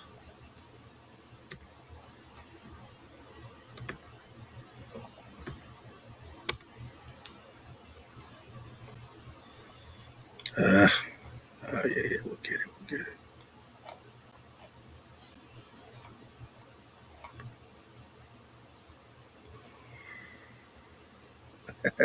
I always feel like I could get it from scratch. Got all these on the ether pack. Hey, I have all my Nagas got the packs, man. Packs are going out the water. My Nagas for your Ahab, man. And we're going to keep the packs going.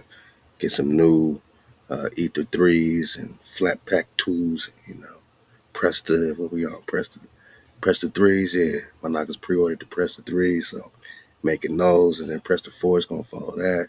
We're just going to just keep these, going. Because when we go back into the web, you already see.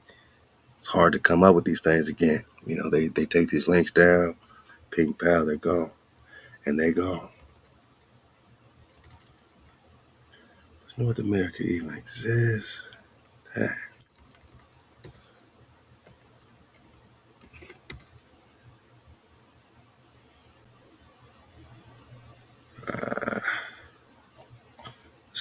images. Sometimes you can bypass the hijack by going to images. And this is my point. This is one of our main links. Look at it. Gone. Gone. But we already got it. We already got it, Khan. Don't even trip. I'm just letting y'all know. This is why we got the ether packs. Because then you look up and it's gone. Hijack said. Oh, but sometimes they got duplicates. Hey, we did it again. Save this link, my Nagas. Screenshot, matter of fact. Screenshot right now. Screenshot right now. And look how they say Tartar, Florida, right? He's talking Tartary. And Tartar, Florida also sounds rather interesting. Tartar, Florida?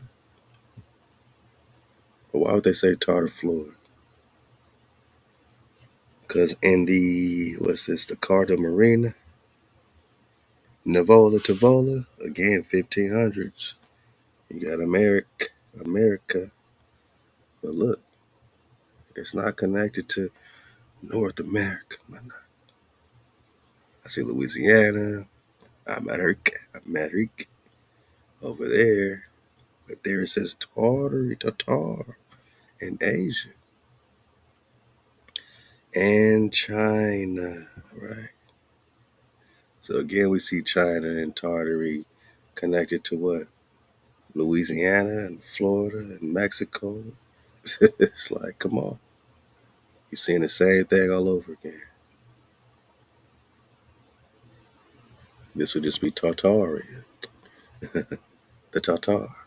And we know that Gengis Khan invading Prester John was like the Tatars versus the real Mongol. The Mongol just means great ones. The real Kara, the Kara Katai.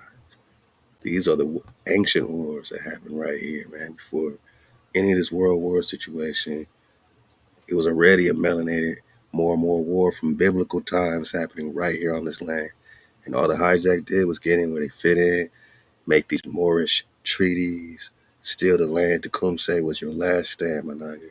Your last stand in the 1800s, fighting off other Nagas that look just like us. And that's the sad part. We just talking Prester John. Tatar, right? Yeah, Tatar. Same area, same thing. You see how they're just duplicating. America's South America connects to Asia. 1620 alla carte navigare por Cachi Tomaso. And again, you have South America, Mexico, Florida, India, Superior, boss. Tangu, that's where the war with Genghis Khan and Prester John first popped off right here. Like Upper Canada flow or Canada. And here you got Cathay or Cateo in India. And again, China. Why is China here with in North America? Why is India Superior here? Why is Cathay here? Yeah. Why is Asia here? Because this is the land of the Kyber, the Kyber crystal, the Grand Quivera, the Iberu. This is the land of the Phoenician Naga, the highly civilized ruling Nagas. This is Grand Tartaria.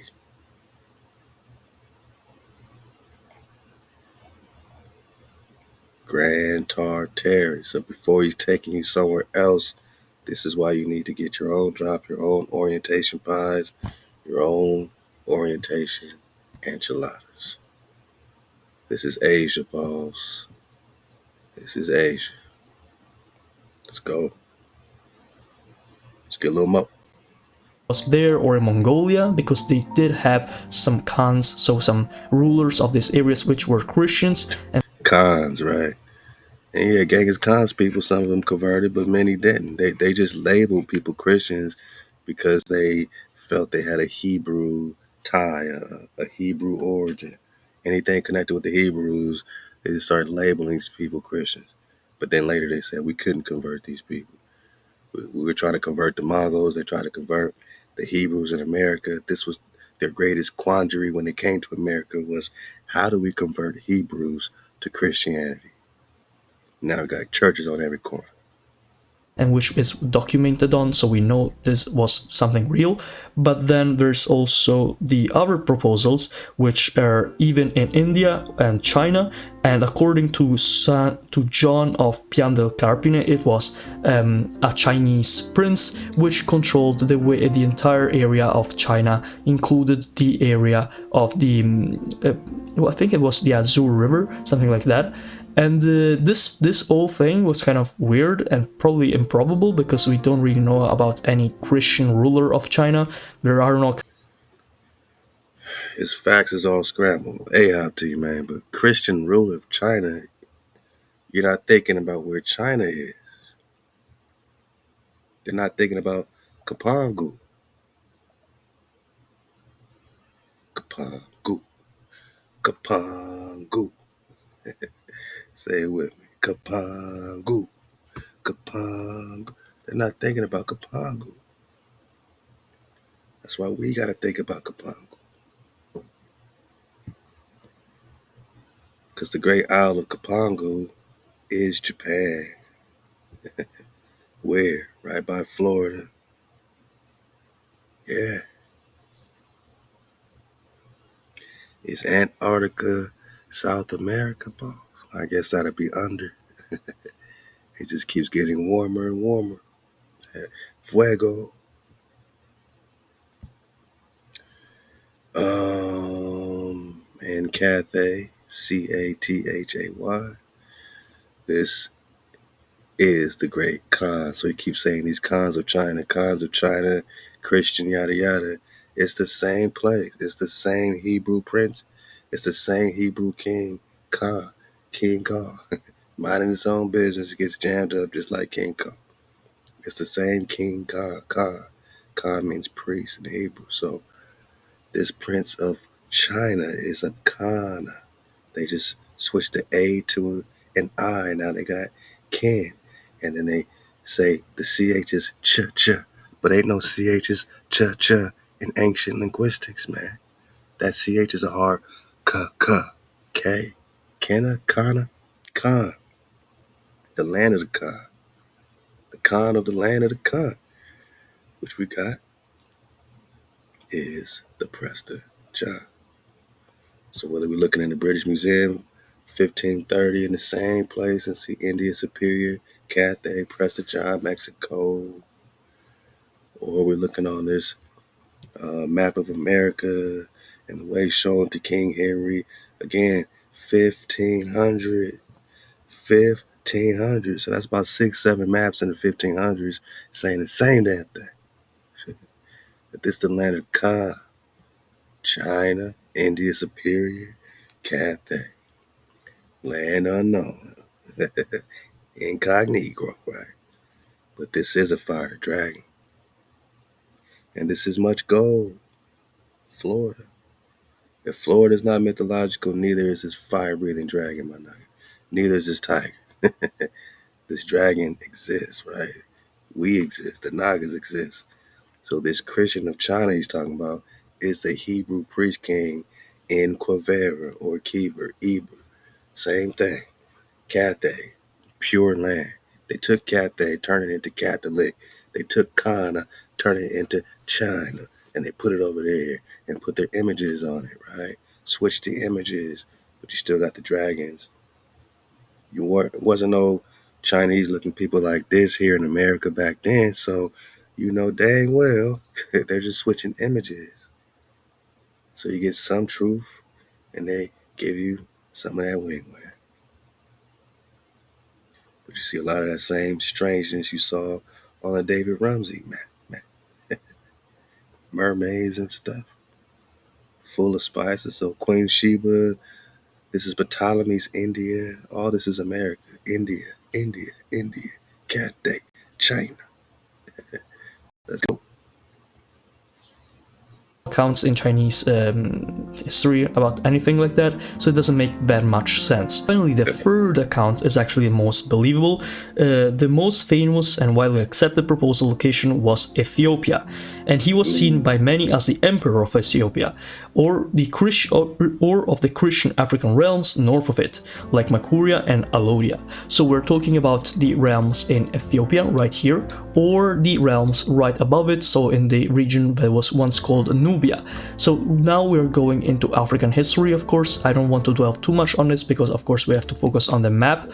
But of course, this means that basically this kingdom of Prester John was something that was very widely identified with Ethiopia. But this was not Ethiopia comes from the word Abyssinia.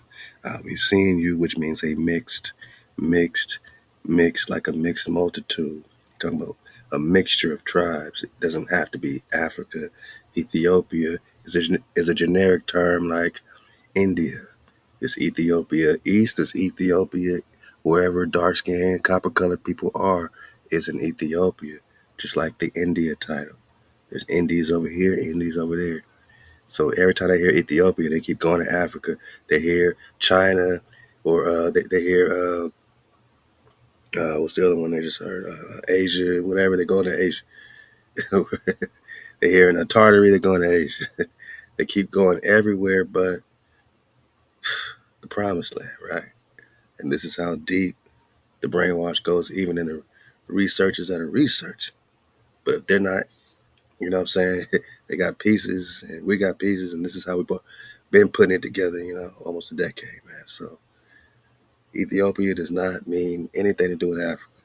They just named it recently, that area in that particular piece right here. But before that, Ethiopia is just a Greek term, eptio. Eptio just means burnt face or fiery looking.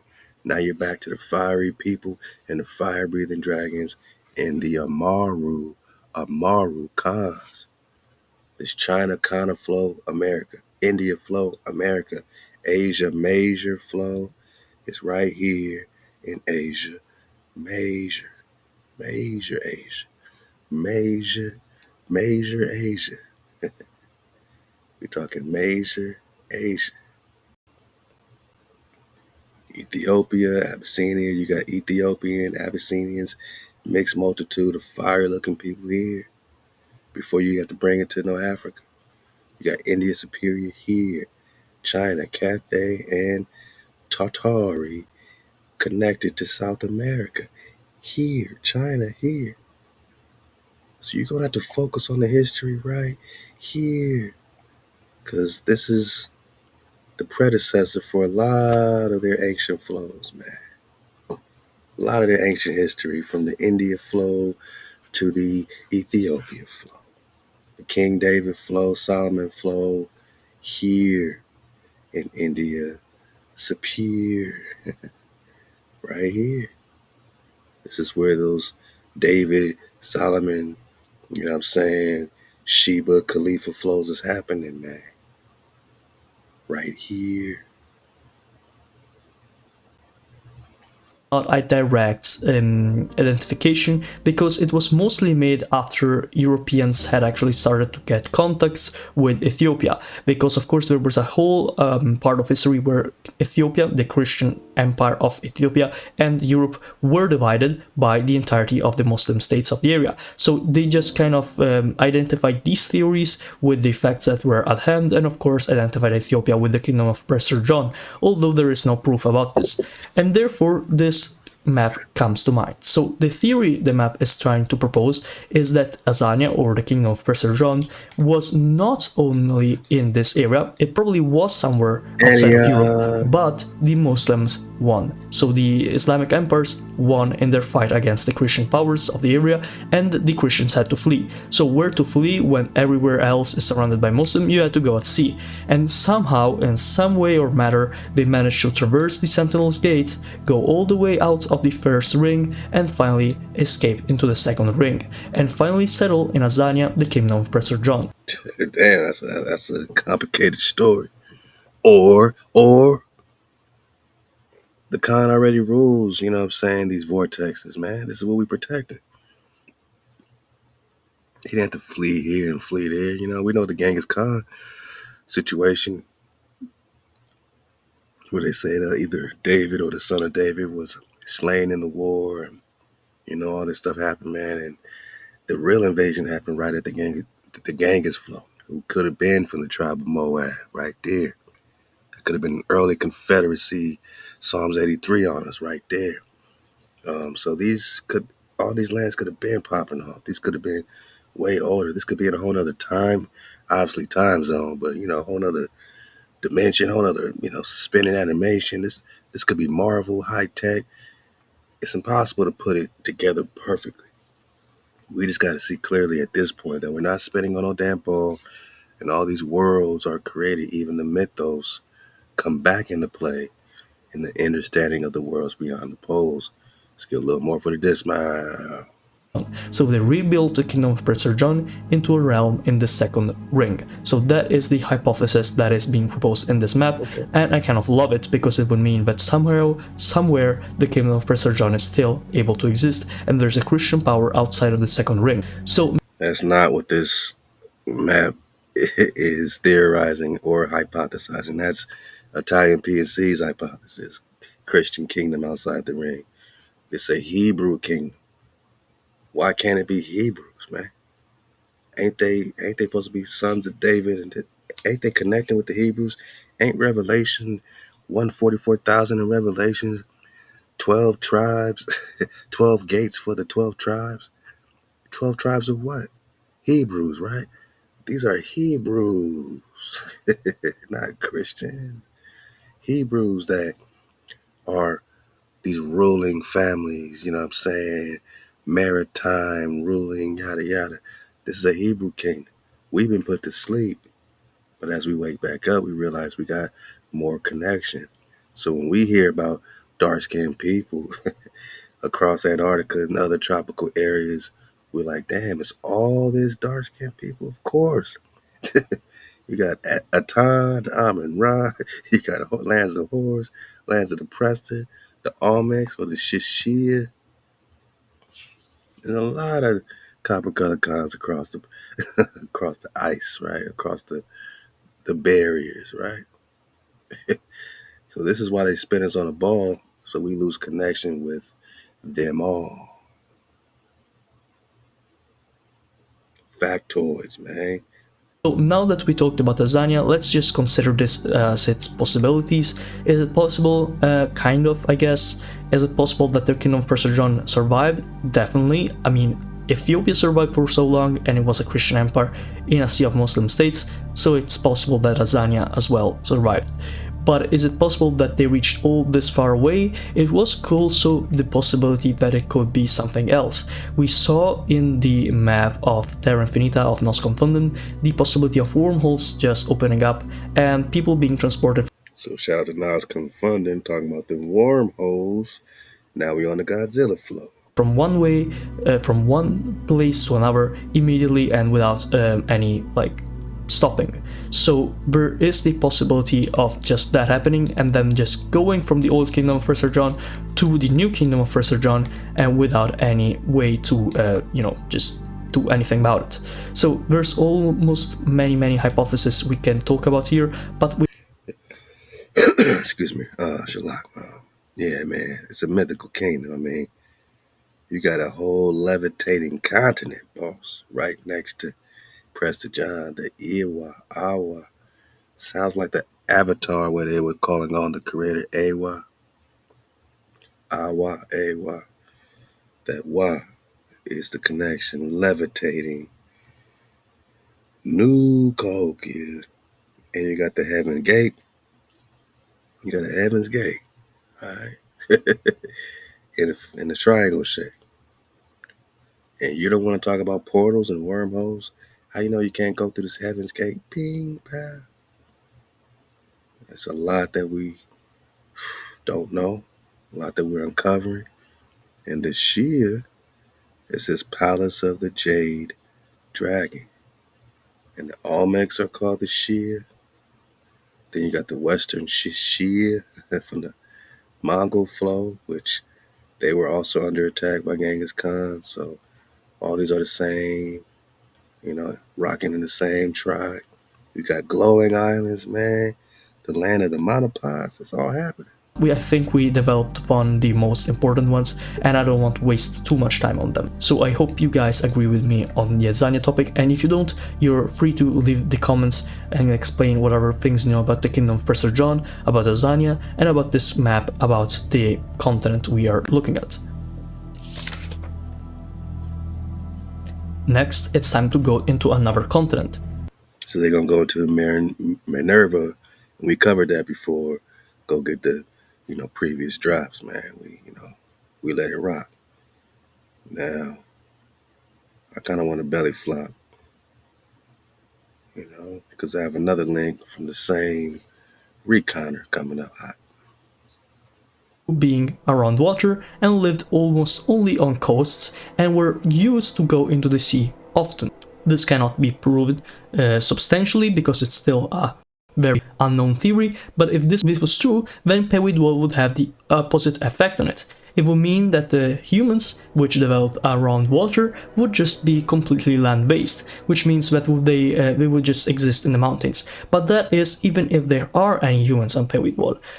Pewidwal is one of those places that was not really well known, and it's just not something I know much about, so you're free to just tell me what it is more about.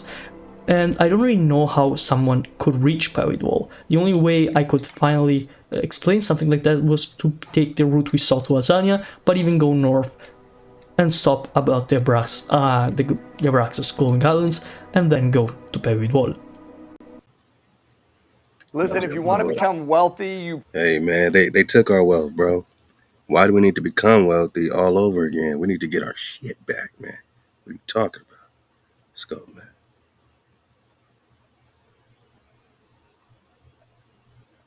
Universe. Some people explain it as one of the many words of the world tree of Scandinavian mythology. So a lot of these are coming from other drops. Land of Giants. World tree. Some people say it's not a real place, it's just a part of another plane of existence. Then we can see when it comes to what it actually was. The story gets more interesting.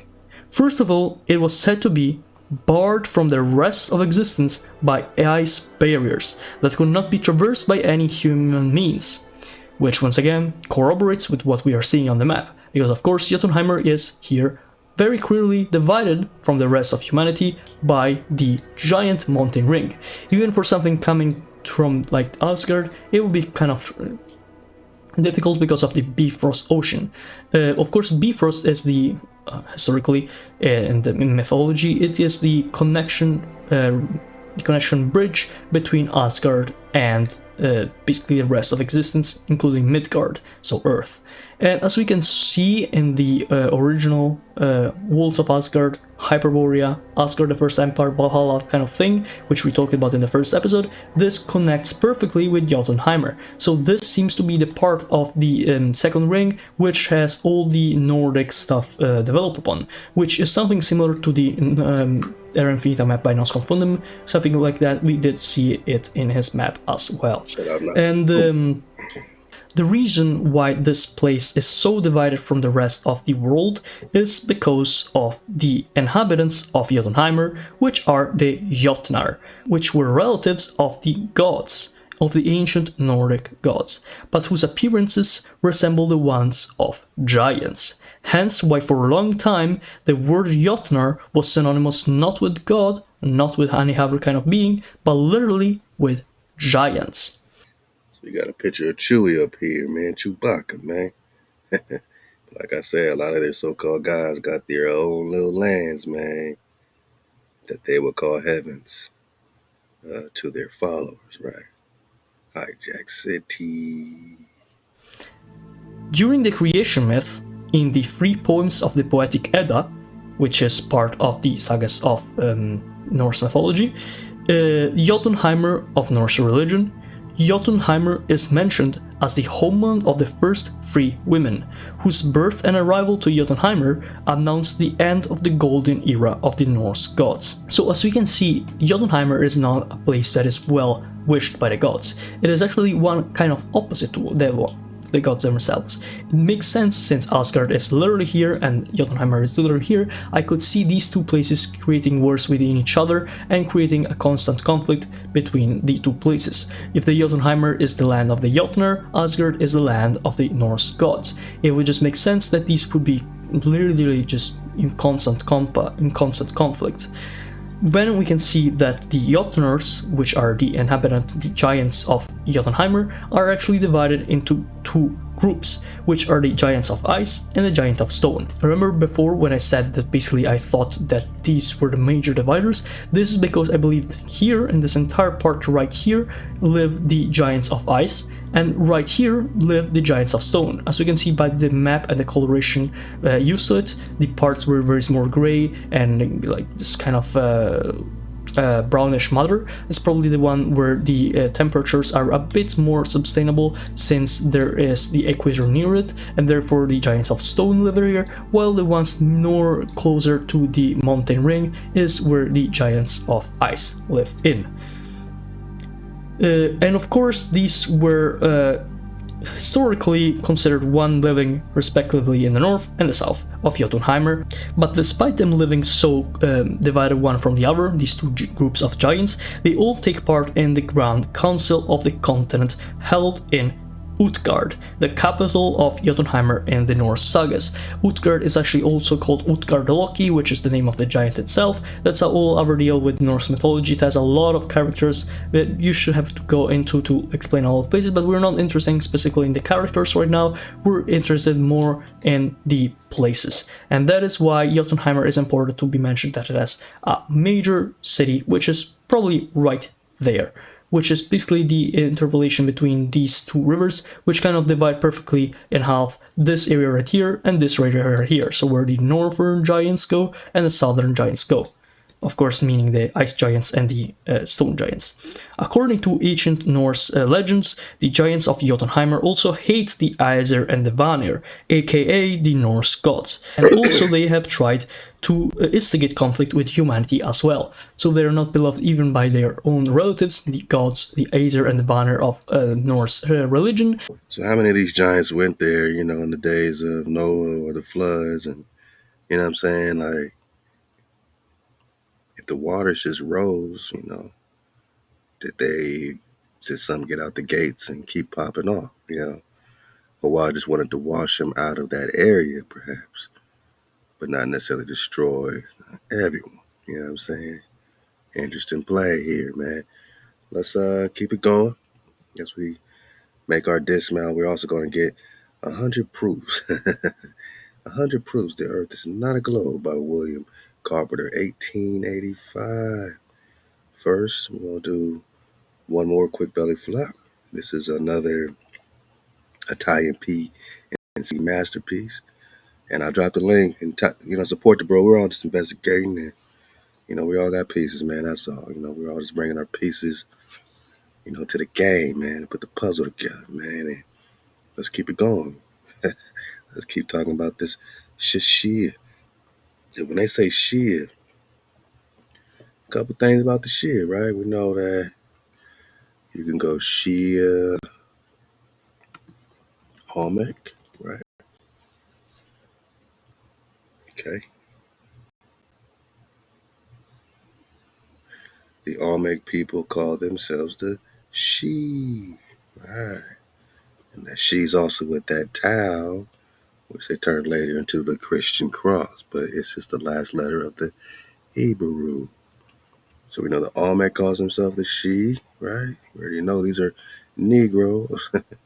And of course, you got the Western Shia connected with the Bongo flow. And that connects to the Great Tangu. Ain't it beautiful, man, how it just keeps cooperating, keeps connecting, right? The Western She, the Shishia, officially the Great Shia, right? Also known as the Tangu Empire, which you've been rocking with the Prester John flow. This is where the Prester John Gengis Khan War took place.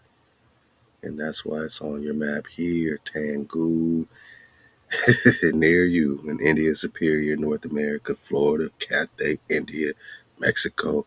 Tangu, my Naga. India Superior, and the Tangu Empire. Yeah, that's why there's an R next to it for regnum or kingdom, right? So the Tangu Empire is the Shashir, and the Shia are the Almec we just got because they called themselves the Shi Khan. Now you got to say, oh, so Genghis Khan went to war against the Almec? Ping pow. Right. And who's the Shia? Shashir? Huh? What's the Silk Road really about? And where is it for real, for real? Especially, we're just talking about these spices in Kapangu, where Ptolemy's India is, full of gold and spices. Where is this Silk Road, my Naga? Anywhere like Cathay or North America, boss? Huh? Where China is, boss? Where Japan is, boss? Asia? Shia is Tangu. All right. I'll leave the drops. I'm about to make this Preston 129. This is Asia. This is Asia. Right? China, Cathay, Asia. Shia. Right. Almec, Tangu, India Superior. So when they bring up the Shia outside the walls, it's just like the Prester flow. It's in the same flow because the Prester is going against Genghis Khan and them, and the Shia, the Almec, are going against Genghis Khan and them. The Hebrews, the tribes of Israel are going against Genghis Khan and them, who was probably representing, other Moorish nations. Let's go. That are on our Earth. And following that, we talked about all these places right here, where we had a map that showed the countries in each of these continents as shown in this map. But now we have started a series on something new, and that is the second ring. The second ring is the area outside of the mountain ring, which is the second ice walls that surrounds the entirety of the first ring. And the second ring is also full of major, massive continents with more and more complicated histories and less information on them, so there's a lot of researching to do, and of course that's what I bring you.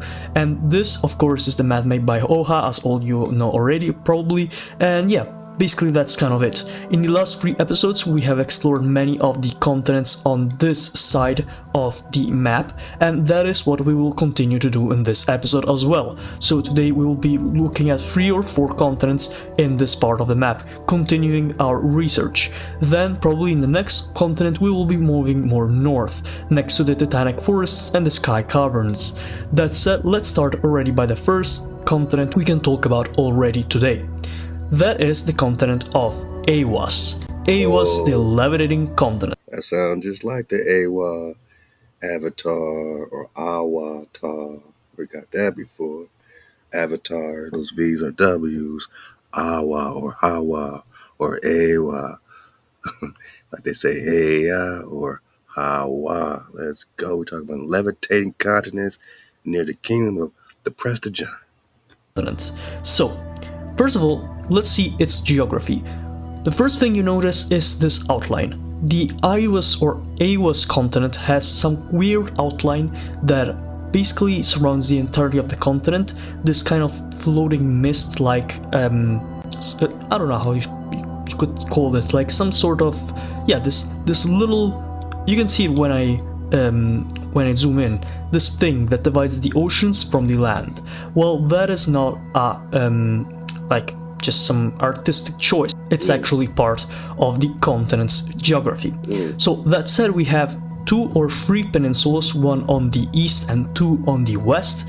It is divided in major mountain chains, and it is actually divided by the equator of the second ring. These red lines that go through these land masses are of course the equators. We've seen the one of Earth, we've seen the one of Earth, of the inner part of Earth, but we've seen the one of the first ring, and now we're seeing the one on the second ring. We already seen it divide places like Abyssinia, the kingdom of Prester John in the last episode, but it is the first continent that is completely divided in half by the equator, which means this is probably the area that more reminds ourselves of the climates of like Tropics, man. So the levitating continent is like paradise. And next to that, you got the heavens gate. environments. So this is AWAS basically, as we can see in this map. So what is AWAS? Now that we've seen the geography of this continent, let's start to explore and try to figure out what it is really about. Because this map is filled with informations that can be recalled by the name, there's also some informations on the continents that is available online to research, and then of course you have to make your own assumptions and link the topics of the name with what is already known and available information. Dang. So that is what we'll try to kind of explore, the path we're trying to recover in this video, and we will start with information given by the creator of the map on the continent of AWAS. That is that it is the intergalactic traveling and multidimensional communicative ancestral grounds. And the floating continent or levitating continent is not just an euphemism, but it is actually factually true, as this continent is not surrounded by water, but it is in fact levitating on top of the sea, and it is not bordering any water of any kind. In fact, it is made by some kind of material, some kind of rock that is highly, what's the word? The thing like with metal and magnets, that kind of thing, where it levitates because of the magnetic attraction. Electromagnetism now. That means that you're going to need a flying machine to get on top of this. You're going to need your dragons to levitate. Or ejection in this case, and that is why it levitates. It is the home of the Elders, a race of ancient powerful beings that originated from the Caribbean, and speak in tongues similar to the West Indian Caribbean dialects. What? Hey, wow. We got Jamaicans, Trinidadians, man. We got the West Indies, man. Belize in there, man. Hey, man. You got the Caribbeans, man. The Elders. Ain't this? I mean, come on, man. It's the greatest story ever told. It's way better than NASA's bullcrap.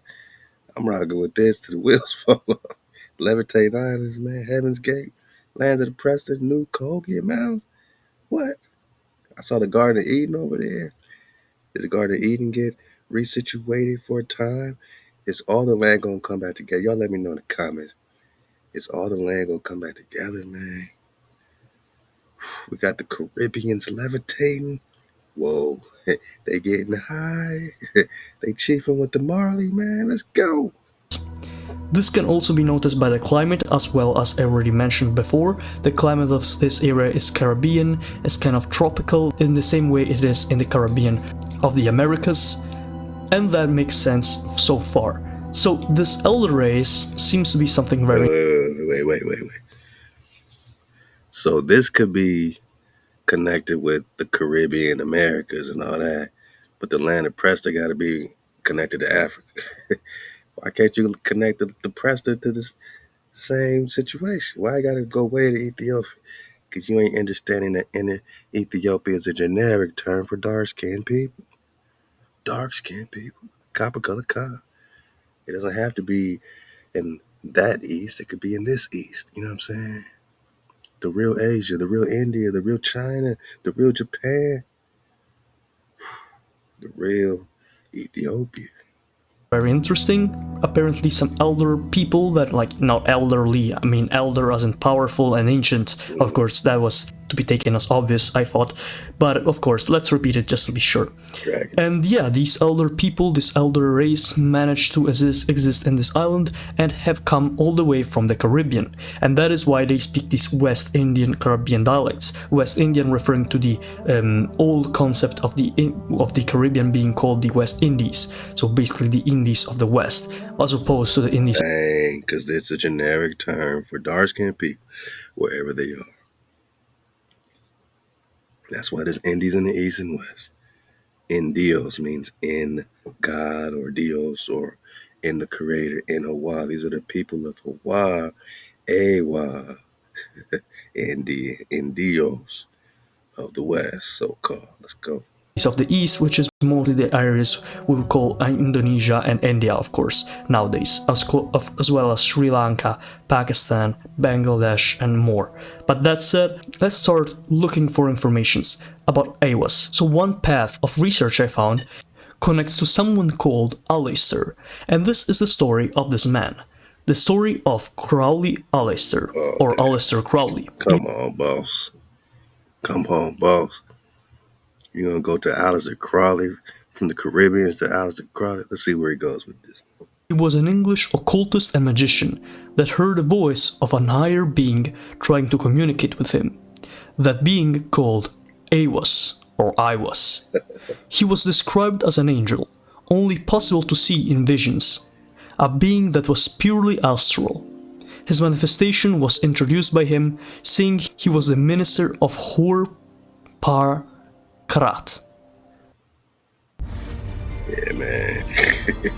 It sounds like Hijack City all of a sudden. Now you got some angel talking to Alister Crowley connected to the Levitating continent. Stop it, boss. They just want to bring up the Caucasian. Magic, occultism, all these kind of things. Of course, we already introduced this concept with the concept of an elder race, the concept of these powerful beings, and this being the intergalactic and multidimensional communicative ancestral grounds. So of course, it was to be expected, as we saw in the second and third, as we saw in the first and the second rings of the Beyond the Ice Walls. There can be mystical, occultist, and mythological reminiscence and references. So in this case, the story of Alister Crowley involves this kind of being, this presence that of course is called AWAS or IWAS, depending on the pronunciation, of course.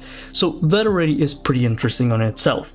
Now the thing that he refers to himself, so the Hor-Par Karat, seems to be some references to ancient Egyptian mythology, the Horus child, the child of Horus. So that is part of the ancient Egyptian pantheon, one of the gods being Horus, of course, one of the major gods. Man, he going crazy with this, man. He brought up Alister Crowley.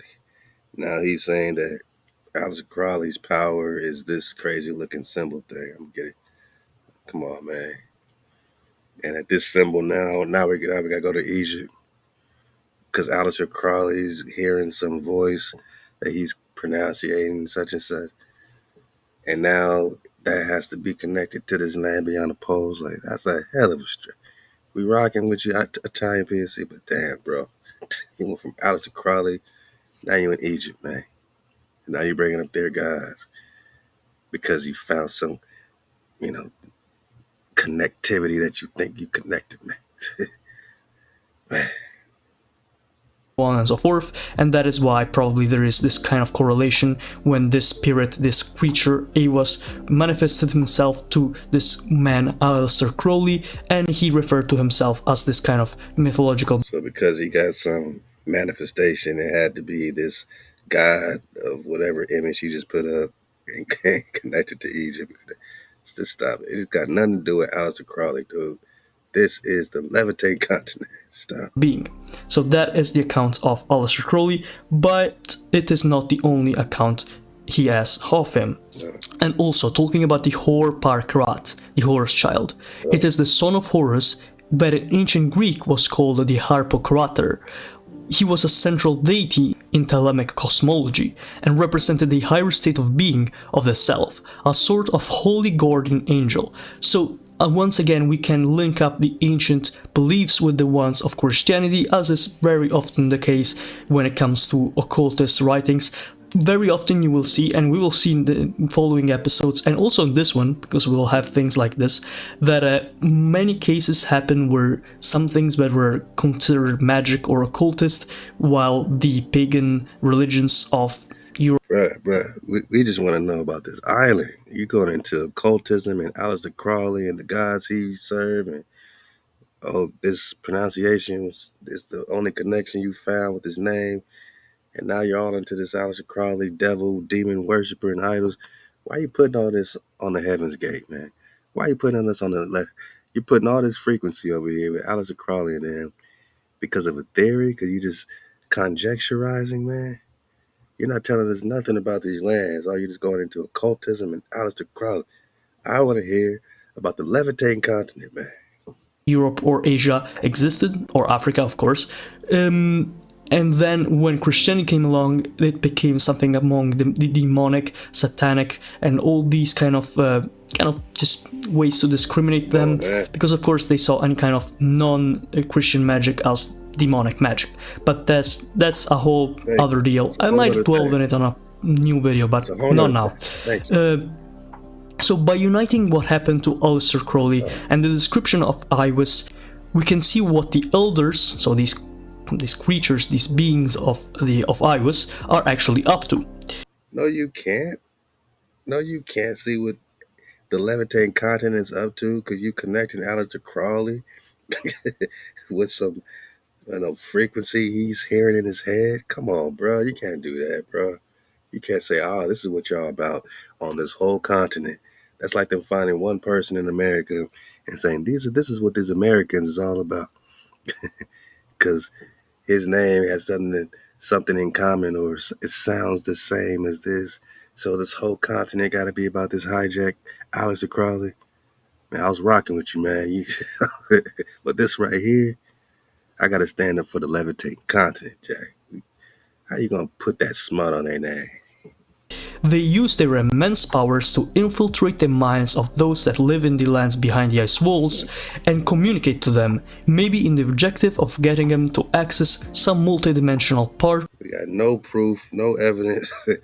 They use their powers to manipulate. You don't know one person on this continent and have one account of them doing anything. But now you're going to label all of them as some power abusing, devil worshiping Alistair Crowley followers or something, man. Come on, bro. But I like the map, but your conjecture is out of control. Some multidimensional portal and bring them to Iwas, so they can become part of the population there, or maybe they just can be used as parts of experiments for the elders. So I think this kind of checks out with the lore we had for the continents and also the informations that are online. I think this is probably the right course of action when it comes to exploring Iwas. I also can't find more information on the fact that it is a levitating continent. It reminds me of that one Hayao Miyazaki movie, The Castle in the Sky. I think that was the name of the movie, but yeah, it reminds me of Laputa, the little continent that was floating. And it is not the only one in history that was called the floating continent, so Iwas being a levitating continent is not impossible. Of course, even physically, as I said, magnets refuse other magnets, so if both parts are magnetic, they might refuse each other, and therefore there might be a magnetic field that manages to make the entire continent levitate. But that said, it is a very huge landmass, so I had my doubts. But who am I to say? It is an interesting concept, at least to hypothesize. Come on, man. I know you tried, man, but you went to somewhere else with a floating continent, and you went to Alistair Crowley, and you gave us no facts or recon. The other ones are cool, man, but you kind of skibbity-dabbled, skibbity-papped around this levitating continent, put some smut on their name.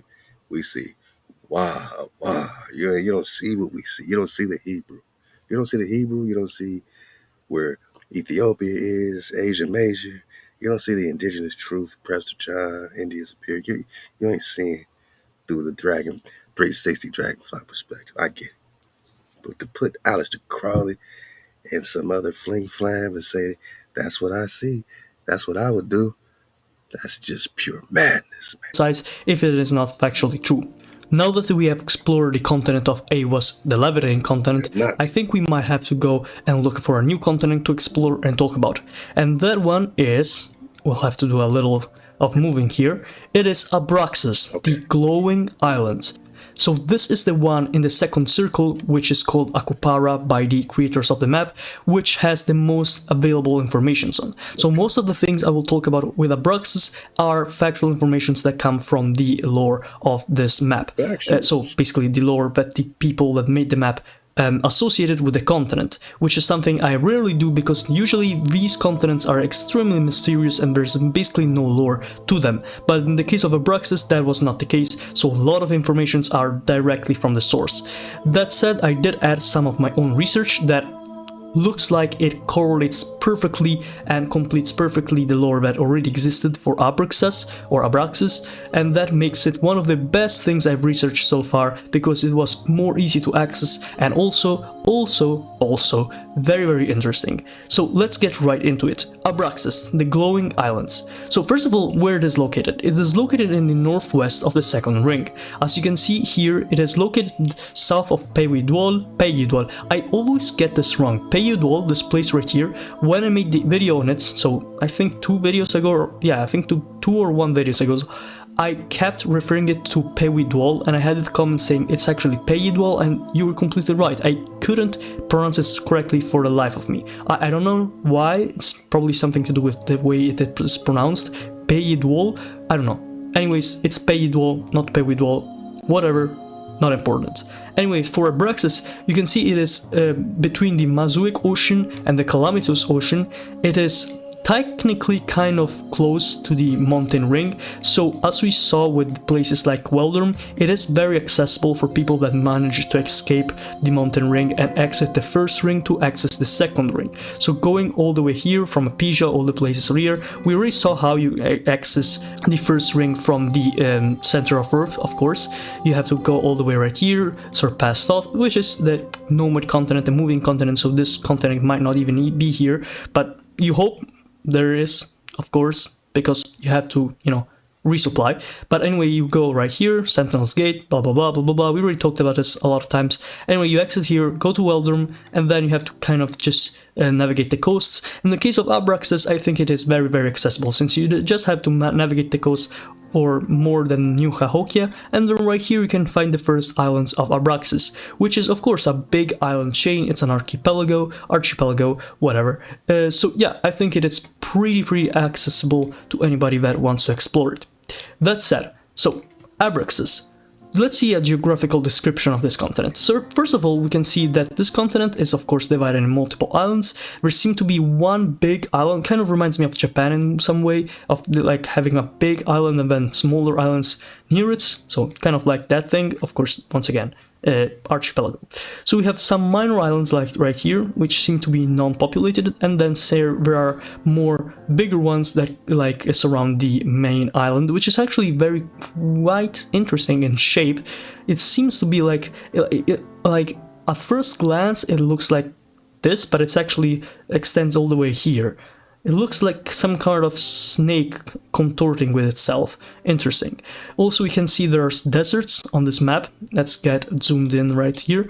So there's deserts, there's arid areas, there's plains, there's mountains, there's hills here, and there seems to be at least 3 rivers that are indicated on the map. So at least this one has a reference to the actual name of the river, but I can't found it just now, but yeah, this will be something we'll be referencing later.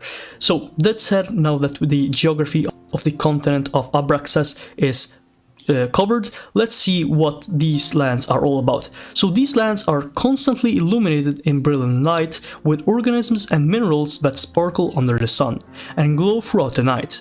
The continent possesses a great abundance of substances useful for alchemical practices. So this is the most interesting part about Abraxas. Abraxas is not just a random continent that has, just a landmass, but it is actually one of the most powerful continents when it comes to resources. We already saw in the first ring how some places that were not originally explored by humanity had extremely powerful resources on them that could be used to control the world if used in the right way. Watch football. Hijack City. Almost there for the dismount, my Nagas. Let's go.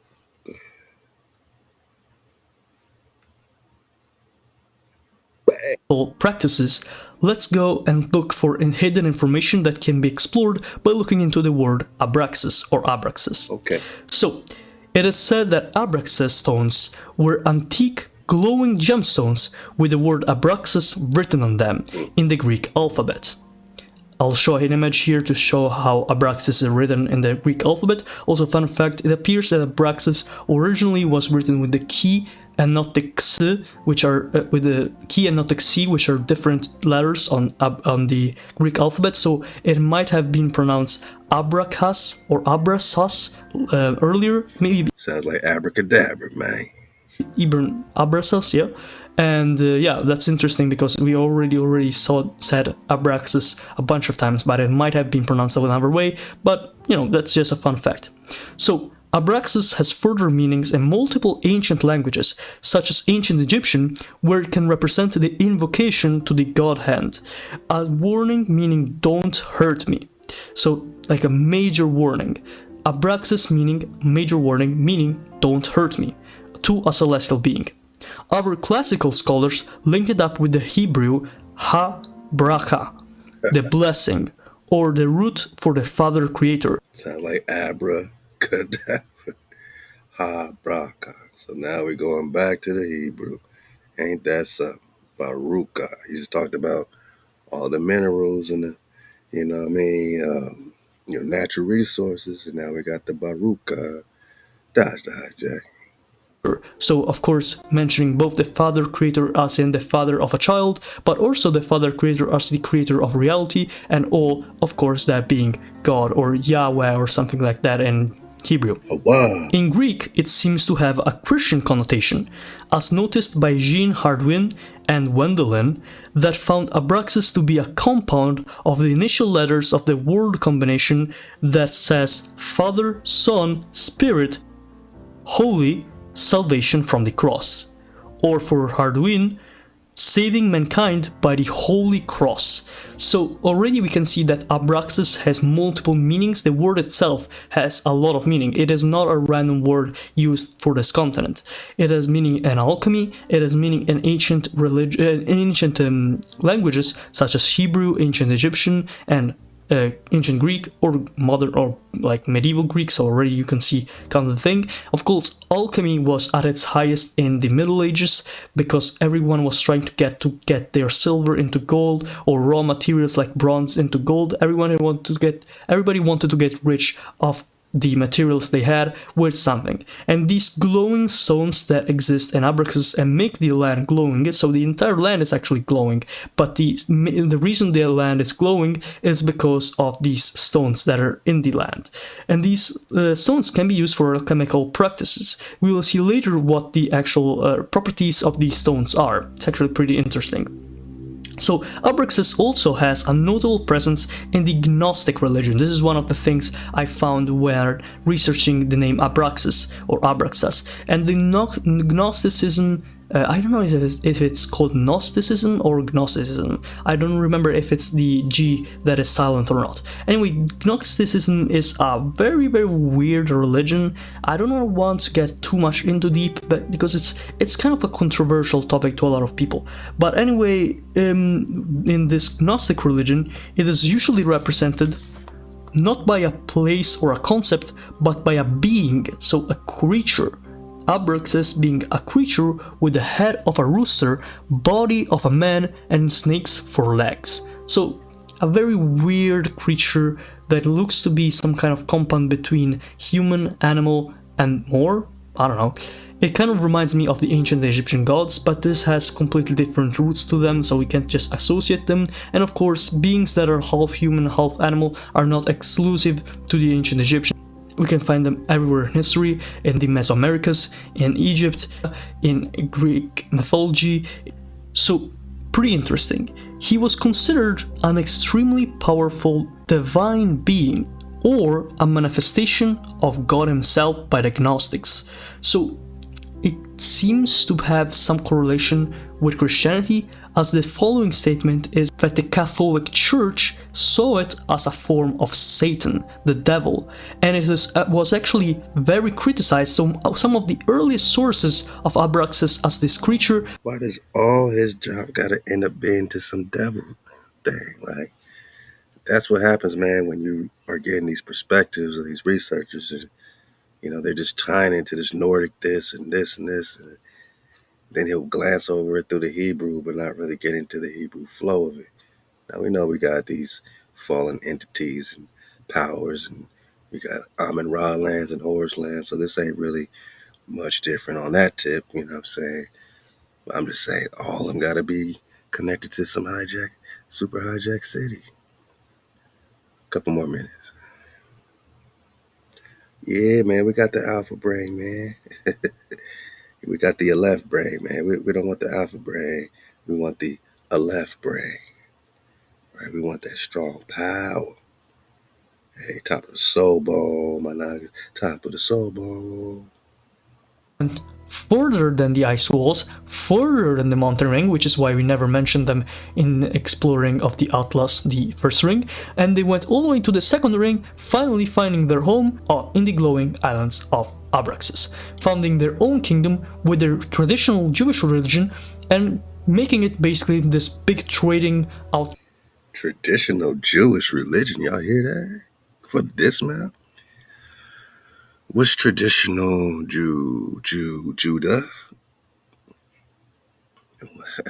How'd you get to the Jews? I belly flop. What happened? What did we miss? Further than the mountain ring, which is why we never mentioned them.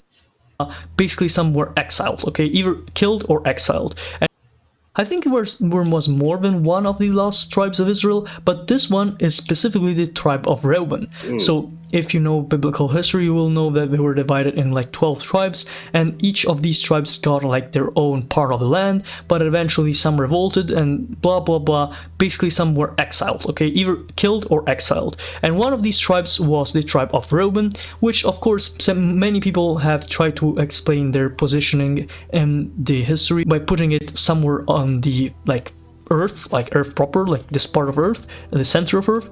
But in this map, it is explained to us they went further than the ice walls, further than the mountain ring, which is why we never mentioned them in exploring of the Atlas, the first ring, and they went all the way to the second ring, finally finding their home in the glowing islands of Abraxas.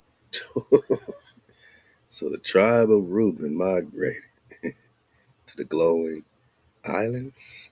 Y'all ever hear this one before, boss? Founding their own kingdom with their traditional Jewish religion. So are we talking devil worshippers or the Hebrews worshiping the Creator in what they say the land of Baruch or blessing? So they called it the land of blessing, then they turned it into some demon devil thing. Which one is it, man? I'm gonna go with the blessing, and I'm gonna say the Hebrews are holding down this whole situation. Let's go. Religion, and making it basically this big trading outpost where they trade and commerce and control the trade of Shamir, which is of course this highly valuable and highly efficient material. That basically is the entirety of Abraxas. All the information. Okay. We'll get some more. Just had to dip dive with the homie Italian PNC, man. Appreciate you, man, and allowing us just to pop off. We don't have to agree or disagree, we're just investigating. But some of them was some stretches like Stretch Armstrong, man. You need to lay off the HaWahs a little bit, man. Recon the HaWahs, because you're talking Hebrews, right? Because you keep going back to the Hebrews. 100 proves the earth is not a globe. For the dismount, W.M. Carpenter, 1885. Has a great introduction. I suggest you read it, my Naga. Get all the drop, because it's going to go into how this was dropped on John Hopkins, or, in John Hopkins University, man, on their scholars. And it's in the 1800s. They were challenging the scholars in John Hopkins University. Man, got some real good stuff, man. I'll just get it from here. First thing, Mr. Proctor, tell us how you find that the earth is not flat, but a globe. So he's questioning this Professor Proctor, who thinks he's on the ball, right? Globe. It does not matter what we find it so put down in that conglomeration of suppositions which you seek to defend. The question is, what is the evidence of it? What's the evidence of your ball? Where can it be obtained? The earth on which we live and move seems to be flat. You tell us, where then is the mistake? If the earth seems to be what it is not, how are we to trust our senses?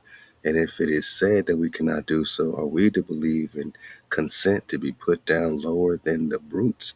No, sir, we challenge you, as we have done many times before, to produce the slightest evidence of the earth's rotundity, roundness, from the world of facts around you. He said, man, dig on the world of facts around you, bro. And give me some evidence of this earth being a ball, man, in the world of facts around you. You have given to us the statement we have quoted, and we have the right to demand a proof. And if this is not forthcoming, we have before us the duty of denouncing the absurd dogma as worse than any absurdity, as a fraud. The ball earth is a fraud. NASA, fraud. And as a fraud that flies in the face of divine revelation, divine is HaWah. Well then, Mr. Proctor, in demanding a proof of the earth's rotundity or the frank admission of your errors, we are tempted to taunt you as well, tell you that it is utterly out of your power to produce one. Bang. They can't produce one proof, but he gonna drop 100 on their head bone. And we tell you that you do not dare even to lift up your finger to point us to the so-called proofs in the school books of the day. No proofs in the school books, boss. No proofs in the school books, boss. For you know the measure of absurdity of which they are composed, and how disgraceful it is to allow them to remain as false guides of the youthful mind. And this is where we take the most offense, man, is that you are guiding our youth, and giving them this image in their head of this ball. You're giving them absurdities. You're giving them no proofs. You're giving them gravity, which is a theory, not a law. And you're teaching to our children like it's a law, like it's a fact. And if they doubt your gravity, or if they doubt your ball, then you act like they crazy and got some misinformation. Hijack City. Mr. Proctor, we charge you that while you teach the theory of Earth's rotundity and mobility, you know that it is a plane. And here's the ground of the charge. In page 7 in your book, you give a diagram of the, quote, surface on which we live, and the supposed globe, the supposed hollow globe of the heavens arched over the said surface. Bang. Now, Mr. Proctor, you picture the surface on which we live in exact accordance with your verbal description. And what is that description? We shall scarcely be believed when we say that we give it just as it stands, quote, the level of the surface on which we live, and that there may be no mistake about the meaning of the word level. We remind you that your diagram proves that the level that you mean is the level of the mechanic, a plane surface, and not the level of the astronomer, which is a convex surface. In short, your description of the earth is exactly what you say it seems to be, and yet what you say it is not. The very aim of your book being to say so. And we call this the prostitution of the printing press. The printing press. He's going in, bone, man. W.M. Carpenter is going in on Hijack City about this globe rotundity fraud. And it is all the evidence that is necessary to bring that charge home to you, since the words and the diagram are on page 7 of your own book. You know then the earth is a plane, and so do we. 100 proofs the earth is not a ball. Let's get it, 4 or 5 of these, man. Let's go. The aeronaut, or the, pilot, can see for himself that the earth is a plane. The appearance presented to him, even at the highest level he has ever attained, is that of a concave surface. this being exactly what is to be expected of a surface that is truly level, since it is the nature of level surfaces to appear to rise to a level with the eye of the observer. This is ocular demonstration and proof that the earth is not a globe. Number two, whenever experiments have been tried on the surface of standing water, this surface has always been found to be level. And if the earth were a globe, the surface of all standing water would be convex.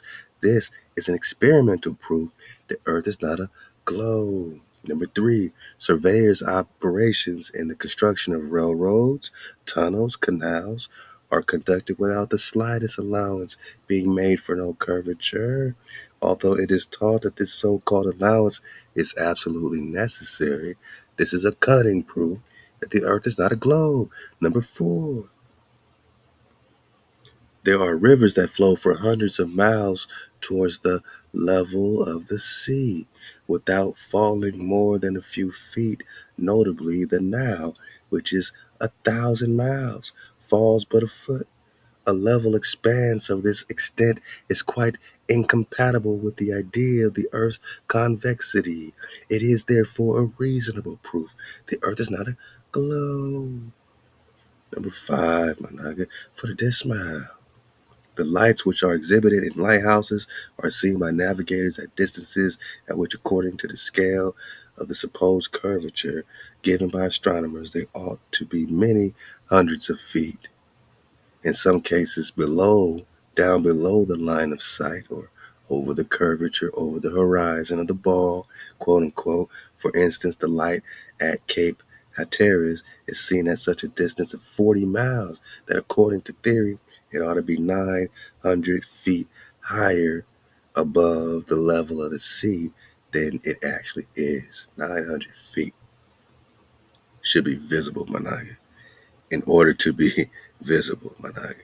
This is a conclusive proof that there is no curvature on the surface of the sea, the level of the sea, ridiculous though it is to be under the necessity of proving it at all, but it is nevertheless a conclusive proof the earth is not a globe. All right, we'll get this one for the dismount.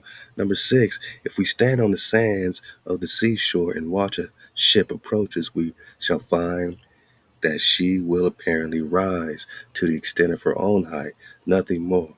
If we stand upon an eminence, the same law operates still, and it is but the law of perspective which causes objects, as they approach us, to appear to increase in size until we see them close to us, the size they are in fact. There is no other rise than the one spoken of, is plain from the fact that no matter how high we ascend above the level of the sea, the horizon rises on and still on as we rise. The horizon rises with us, right? So that it is always on a level with the eye, though it be 200 miles away, as seen by Mr. J. Glacier of England from Mr. Coxwell's balloon. So they're doing these independent balloon experiments in the 1800s. Stratosphere, right? Let's go. So that a ship 5 miles away may be imagined to be coming up the imaginary downward curve of the Earth's surface. Would it, F. Amadeo Giannini, tell us this is an imaginary globular illusion, imaginary curvature? He said, you're in some seer's eye. You're seeing it through the mind of a hijack.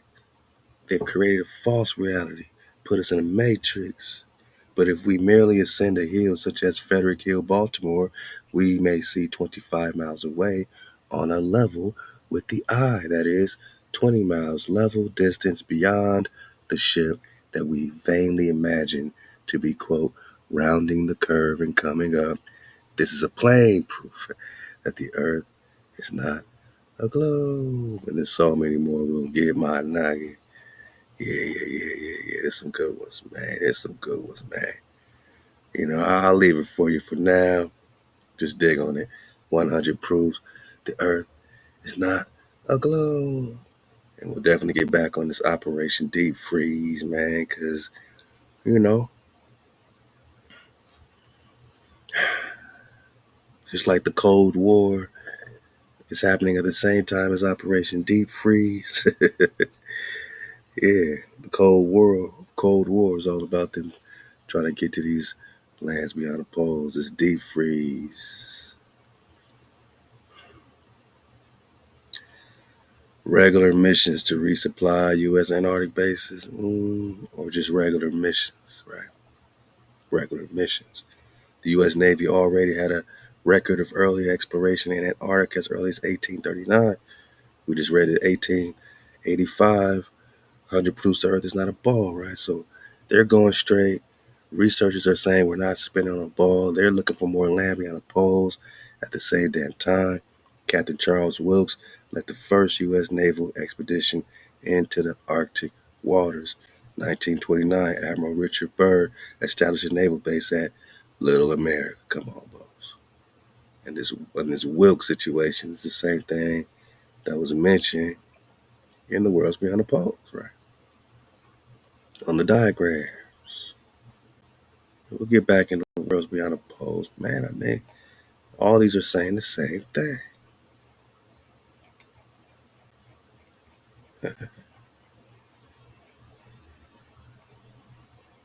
Only dreams are true. He said Charles Wilkes, right? That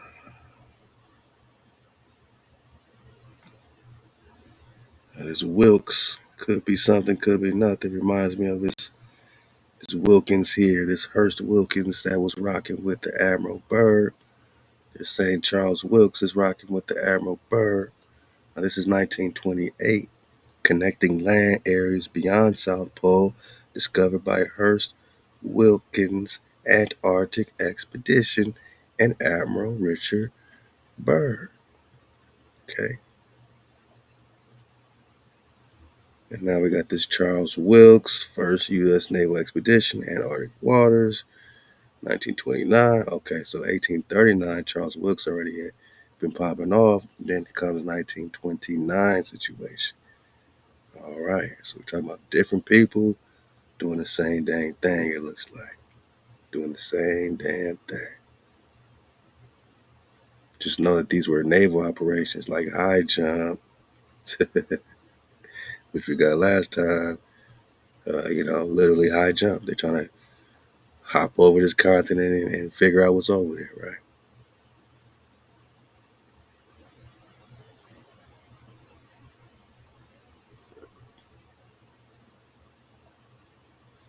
U.S. Naval Forces Flight 23 miles beyond the South Pole. That's 1956. So just like Admiral Byrd said, I found another land size of America beyond the poles, right? Okay. I mean, repetition breaks the spell.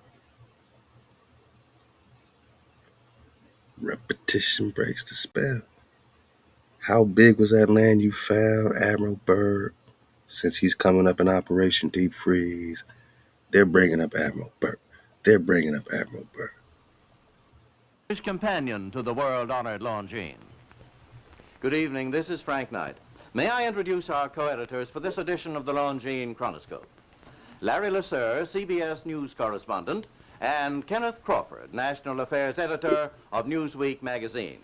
Our very distinguished guest for this evening is Admiral Richard E. Byrd.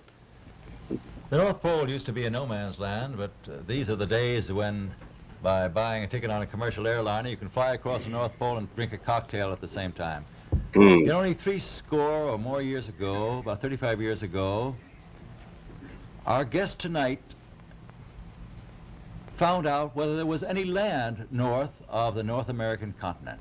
He made that first discovery flight, and I must say that Admiral Byrd, our guest tonight, is not only our greatest living explorer, but he's been an inspiration to countless Americans. He's the greatest living explorer, man. Operation Deep Freeze, Operation High Jump, all their main missions to get to these other worlds beyond the poles. This is Columbus to these people, man. Admiral Byrd, you've been to both the North Pole and the South Pole.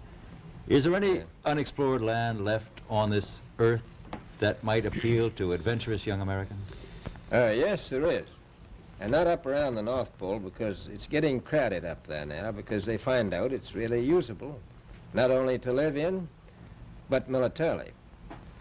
But strangely enough, there's left in the world today an area as big as the United States that's never been seen by a human being. And where's that? And that's beyond the pole on the other side of the South Pole. The other side of the wall, my Naga. What other side? What other side of the South Pole? United States that's never been seen by a human being. But strangely enough, there's left in the world today an area as big as the United States that's never been seen by a human being. And that's beyond the pole on the other side of the South Pole from Middle America. And I think it's quite astonishing that there should be an area as big as that unexplored. This is tremendous. And notice he called it Middle America. Other side of the South Pole across from, on the other side, Middle America. So we're just Middle America. Africa, Asia, all that is Middle America. He found another land the size of America beyond the ice, man, which gotta have you thinking about these maps we're looking at with the worlds beyond the pole. That might appeal to adventurous young Americans? Yes, there is. And not up around the North Pole, because it's getting crowded up there now, because they find out it's really usable, not only to live in, but militarily. Mm-hmm. But strangely enough, there's left in the world today an area as big as the United States that's never been seen by a human being. And that's beyond the pole on the other side of the South Pole from Middle America. And I think it's quite astonishing that there should be an area as big as that unexplored. As big as that. As big as that unexplored. Ain't that so? Worlds beyond the poles.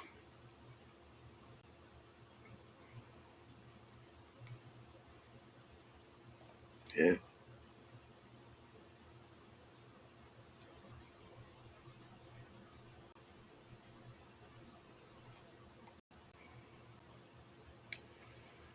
All they got is facts on facts. Oh, a modern Columbus seeks. Didn't we say this is like their Columbus? And now he's called the modern Columbus, returning to the 1927-28 quest of the Pilgrim, whom the chapter title refers. We can review his lonely pilgrimage from the Cardinal's Brighton Mission mansion along the lonely homeward course and a disturbed vigil of ensuing months and years. He was taunted by the Cardinal's parting words. If it is so, the world will know it silently, but no less firmly. He answered their thundering echo, yes, my Cardinal, it is so, and by God the world will know of it through my telling, for I will tell, though earth and hell oppose me. So he wants to prove, right, like Columbus, I can find India, right? I can find more worlds. Last time we talked about this, just belly flopping into chapter 2, 1931, Stratosphere, Ascent of Professor August Picard. We saw that commercial of him bursting through the firmament, or, the ether waters left by Jigger, right? The photographic camera lens produced a partial disk of the terrestrial sky area, which Picard barely penetrated at an altitude of 10 miles. So he barely penetrated the terrestrial sky area at an altitude of 10 miles. That disk development, which was referred to as an upturned disk, was partial only because sufficient distance had not been achieved from the gaseous sky area. In the subsequent 1939 Air Corps ascent, look it up, my Naga, to an altitude of 14 miles, they going miles up, just like they shooting rockets in Operation Fishbowl, or recently with SpaceX, right? 14 miles, there was sufficient distance from the sky area, and the partial disk became rounded out to present the appearance of a complete disk. One may more readily understand that lens development of curves and disks if one holds in mind a picture of the first quarter or crescent moon and mentally follows its monthly course of filling in or completion to the full moon. Wow. So confirmation since 1935 of the unfailing development of the illusions described in all telescopic observation of the universe about us attests to the reality of physical continuity. Everything's connected. Every foot of the endless celestial empire telescopically observed and astronomically designated stars, planets, etc., is thereby shown to be as physically connected as figure 2 describes without illusory curves.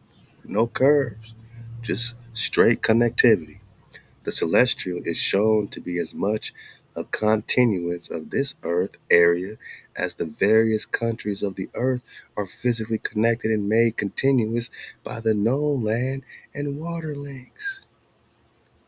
So the heavenly waters that we just got with Italian PNC, all those other waterways, are the celestial waters, whatever you want to call them, right? Whatever you want to title them. They are a continuance of this earth, man. The same type of atmosphere, pretty much, right? Area as the various countries of the earth are physically connected by the known land and water. The terrestrial has affinity with the celestial in the same manner that the states of these United States are affiliated with the nation hall. It's all connected, boss.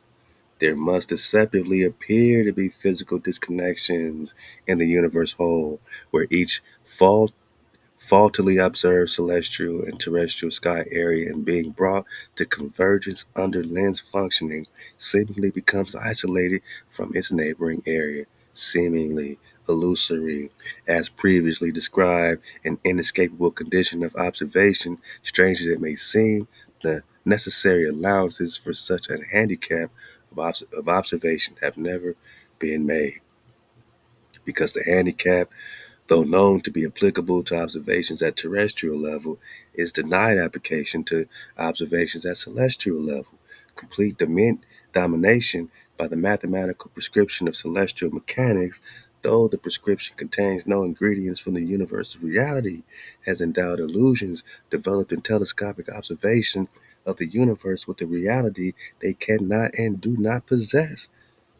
Therefore, we should never lose sight of the fact that the designation of celestial areas as globular and isolated is at best a vague assumption within the world of the astro-mathematician rather than a creative fact within the world of things of which we are part, which is called reality.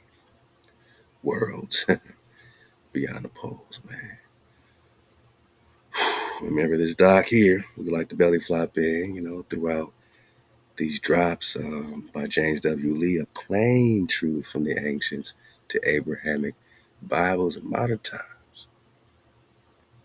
And we just, we belly flop every time, man. We just belly flop every time. See what we can get here, man. Yeah, okay. Little piece, the firmament as the dome of heaven. There is more than just poetry in the biblical creation account. In what follows, I argue that we should take the Hebrew cosmology as a pre-scientific attempt to understand the universe. Parallel accounts and other ancient mythologies will be the principal evidence I offer. One of the first problems we have is that there is no word in the Hebrew language for the Greek word cosmos. Cosmos was first used by Pythagoras, who is said to be the first Greek to conceive of the universe as a rational, unified whole. Such a notion is crucial to the scientific idea that things operate according to law-like regularity. For the Hebrews, the universe is not a cosmos, but a loose aggregate held together and directed by HaWah's will. If HaWah's will is free, this is an assumption threatened in some evangelical doctrines of HaWah. Then the results of such a will are not predictable events, which is why biblical idea of creation can never be called scientific, and why scientific creationism will always be a contradiction in terms. The most striking feature of the Old Testament word is the firmament, a solid dome, which separates the waters from the waters, Genesis 1:6. The Hebrew word translated in the Latin Vulgate as firmamentum is rakia, whose verb forms means to spread, stamp out, stamp or beat out, spread out, right? Rakia, firmament. The material beaten out is not directly specified, but both biblical and extra biblical evidence suggests that it is metal, managa, or crystal, some say. A verb form of rakia is used in both these passages. A gold leaf was hammered out, Exodus 39:3, and beaten silver is brought from Tarshish, Jeremiah 10:9. There are indeed figurative uses of this term. A firmament is part of the first vision of Ezekiel, chapter 1:22 and 26. And the editors of the Evangelical Theological Word Book of the Old Testament cite this as evidence that the Hebrews did not believe in a literal sky dome. It is clear, however, that Ezekiel's throne chariot is the cosmos in miniature, and the use of rakia most likely refers to a solid canopy. It shines like crystal. So sky dome or canopy, or I spread it out like a tent. That's what we first got when we first, popped off like a tent, right? And spreads them out like a tent to dwell in, stretches out the heavens like a curtain, my nugget, right? All this is connected to the same rakia or solid canopy that shines like crystal, then to a limited space. A pole is a field.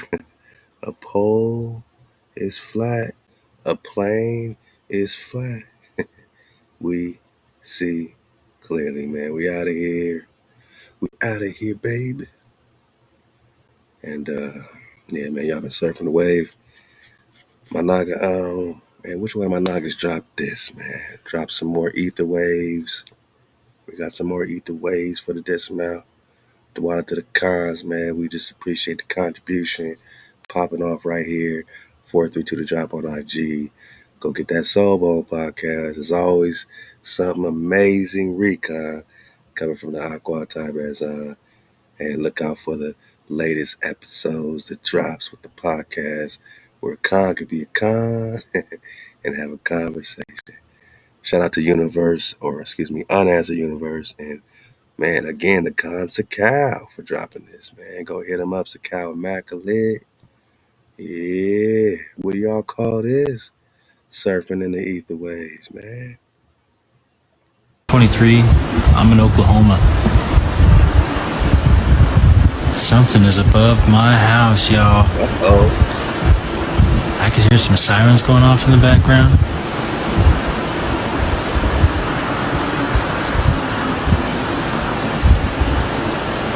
Crazy. Uh-oh, Bo. Record this for a second, I'm going back inside. Uh-oh, Bo.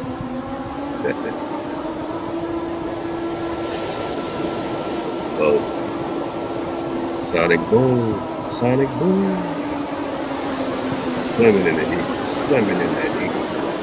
Ether wave.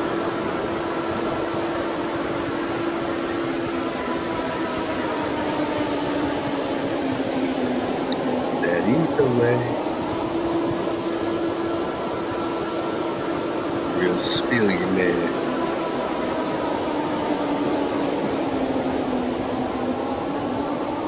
Out of here, baby. What y'all call this? Yo, this is crazy.